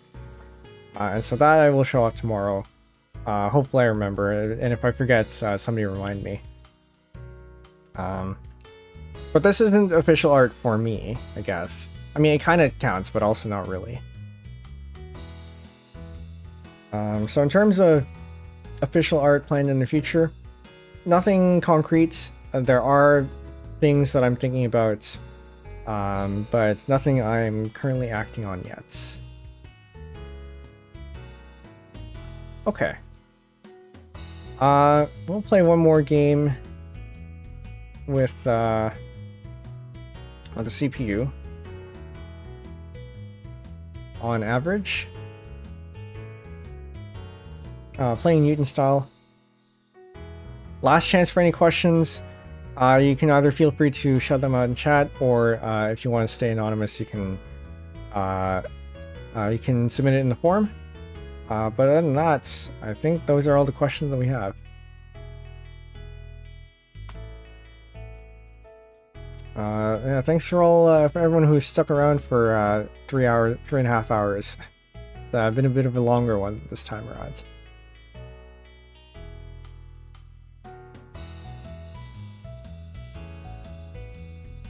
Oh wait, I thought they were Newton. Hold up.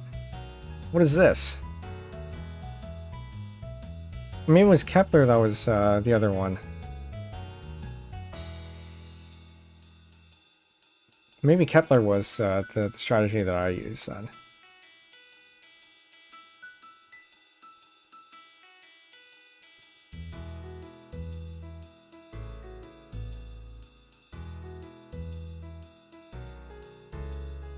Okay, no, this makes sense, kinda. So I am locked out of all these corners. Which means I don't have a very good, efficient way to explode out and take territory.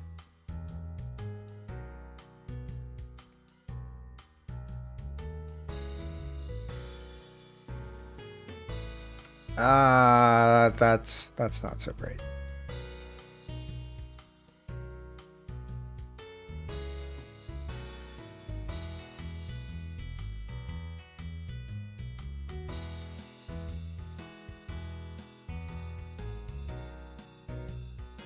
I'll take that, which may not have been a good idea.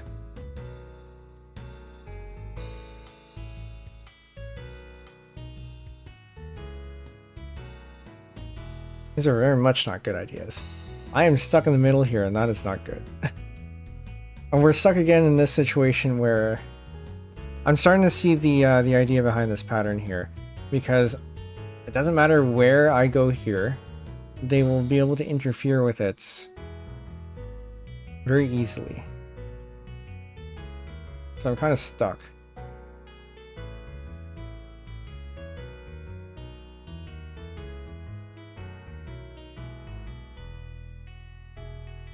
Ouch. There are still some unclaimed spots, but oh, they're not gonna do anything for me. Because you take that, and then you just take that.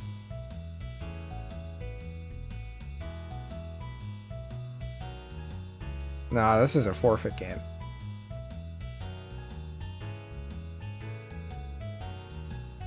That's it. We'll try one more, because maybe we don't end on a loss. But that's also a very dangerous thing to say. Let's claim the corners here, and claim one of these.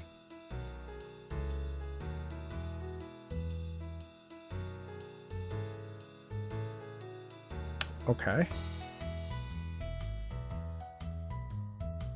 What do I do with that?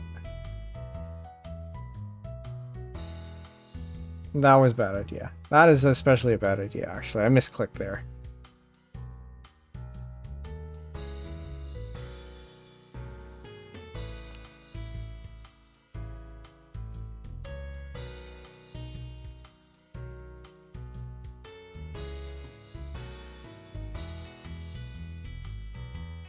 Now I'm starting to think, click on things without really thinking about it.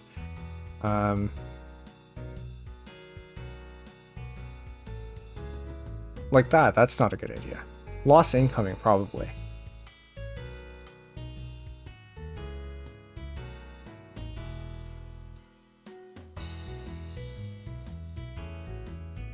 One of the things I do wonder is, and I've been thinking about it, but I don't have any concrete plans to do so, is perhaps replacing some of the background music. I like this track. Right, so this is Here I Am BGM version by tPenguinLTG. It works very well in my opinion. I don't see a real need to replace it, but it could be nice to have additional tracks that we can cycle through.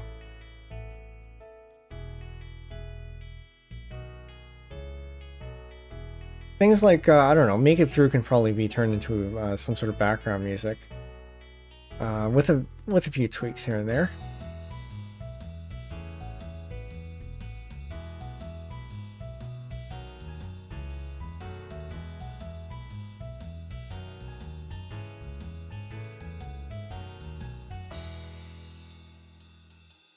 Probably not a good idea.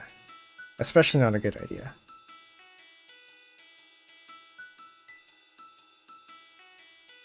But I think that means we can take this. Yeah, I don't see us winning this one.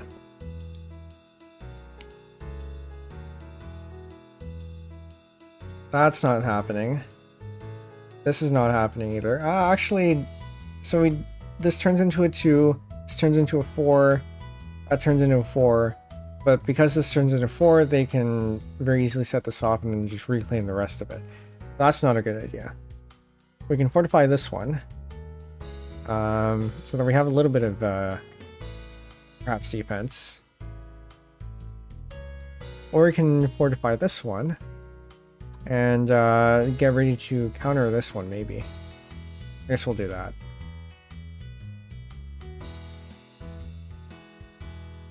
We'll take this one. This one's ready to set off, which is fine because there's nothing here. Then I will claim this one. And then I will claim this one.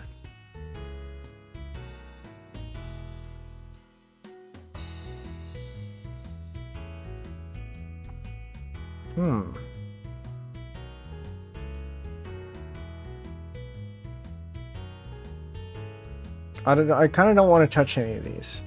So we're going to defend over here. And then set this one off.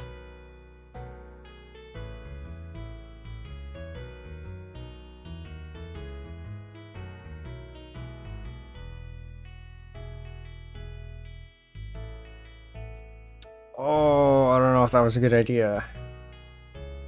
This is very much looking not like a good idea. I should have maybe set something off up here. Okay, this reaches here, that reaches there. We might be able to, we can't survive with that. you know what, that's okay. I think we just leave it off there. Okay, do we have any more questions? We do not have any more questions. So yes, I think that's where we'll end out today. Next stream, I hinted at this earlier. We got another Owl Fudge. Yeah, we got another Owl Fudge work session probably. I'm a little bit hesitant to call this a programming stream, just because I don't know what we're going to run into. So I'm going to spin this as a work session stream, and if it happens to be a programming stream where it's actually interesting and entertaining to watch, then great. But otherwise, we're going to continue this. I think the next steps we have are going to be interpreting the intermediate language so that we can actually get it to do stuff. And then hopefully we can, from there, make the front end for it. But I don't expect to get to the front end in next stream. For those of you on Twitch, this will be streamed to YouTube only. I generally do stream only to YouTube, except for things like community games and Tetris, as I said before. So if you're not already following me there, go check me out. The link is in the About panel. On YouTube, if you're already there. But if you're not following yet, you should maybe consider doing that too. But for you on YouTube, there is a like button on the video too. Maybe consider that as well. Okay. Is there anything else to cover? I don't think that's it. The schedule I don't have up yet. I only know that this is coming up because this has been postponed for quite a while. But I don't know. There's no stream on Thursday because of the whole club meeting stuff. Friday, undecided, but there will probably be a stream on Friday, and it's probably going to be puzzle gaming of some sorts. There's an off chance that it might be music. It depends on what I feel. But yeah, stream on Friday probably. Discord. If you're not in there, like I said, links are in the About panel on Twitch and description on YouTube. Is there anything else I need to cover? No, I think that's it. Thank you all for the 6 months. It's been quite the journey so far, and we're gonna have another good 6 months coming down the line. Yeah, it's been great seeing everyone. I'm not saying goodbye, but from here on out, it's hopefully gonna get better. All right, that's it. Thanks you all for coming. Join whatever stuff we have. And good night. See you all next stream. Bye, everyone.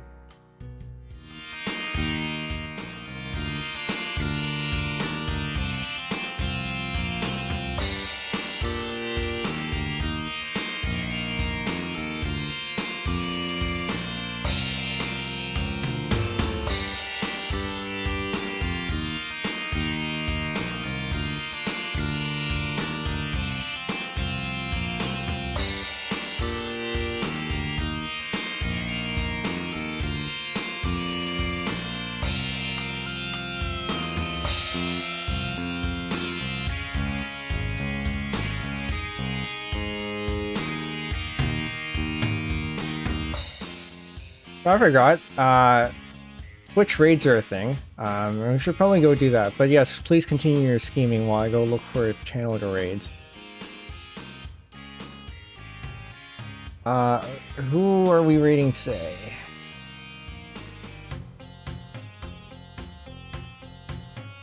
We have a few people we can raid.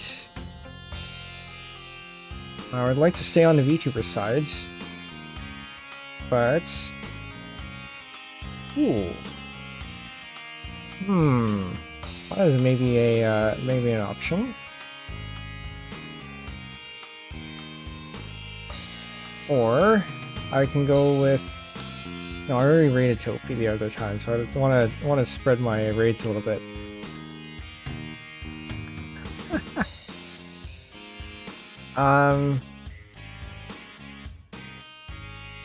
Okay, I think. Okay, who is this one? No, not you. Okay. Okay. We're going to go raid Ashton Martin. No, I'm probably won't. You guys can finish your scheming there. But over on Twitch, we are going to raid Ashton Martin. She's doing art. She's the retro roller skating rodent girl race queen. I like her content a lot. Okay, we're gonna set that up. Anything else? YouTube, as usual, will just end. But yeah, otherwise, there's stats and raids message like that. So go ahead and copy that. Yeah, we will see you there. So please continue your scheming. And for those of you on Twitch, we will see you in the Ashton stream. Alright, bye everyone.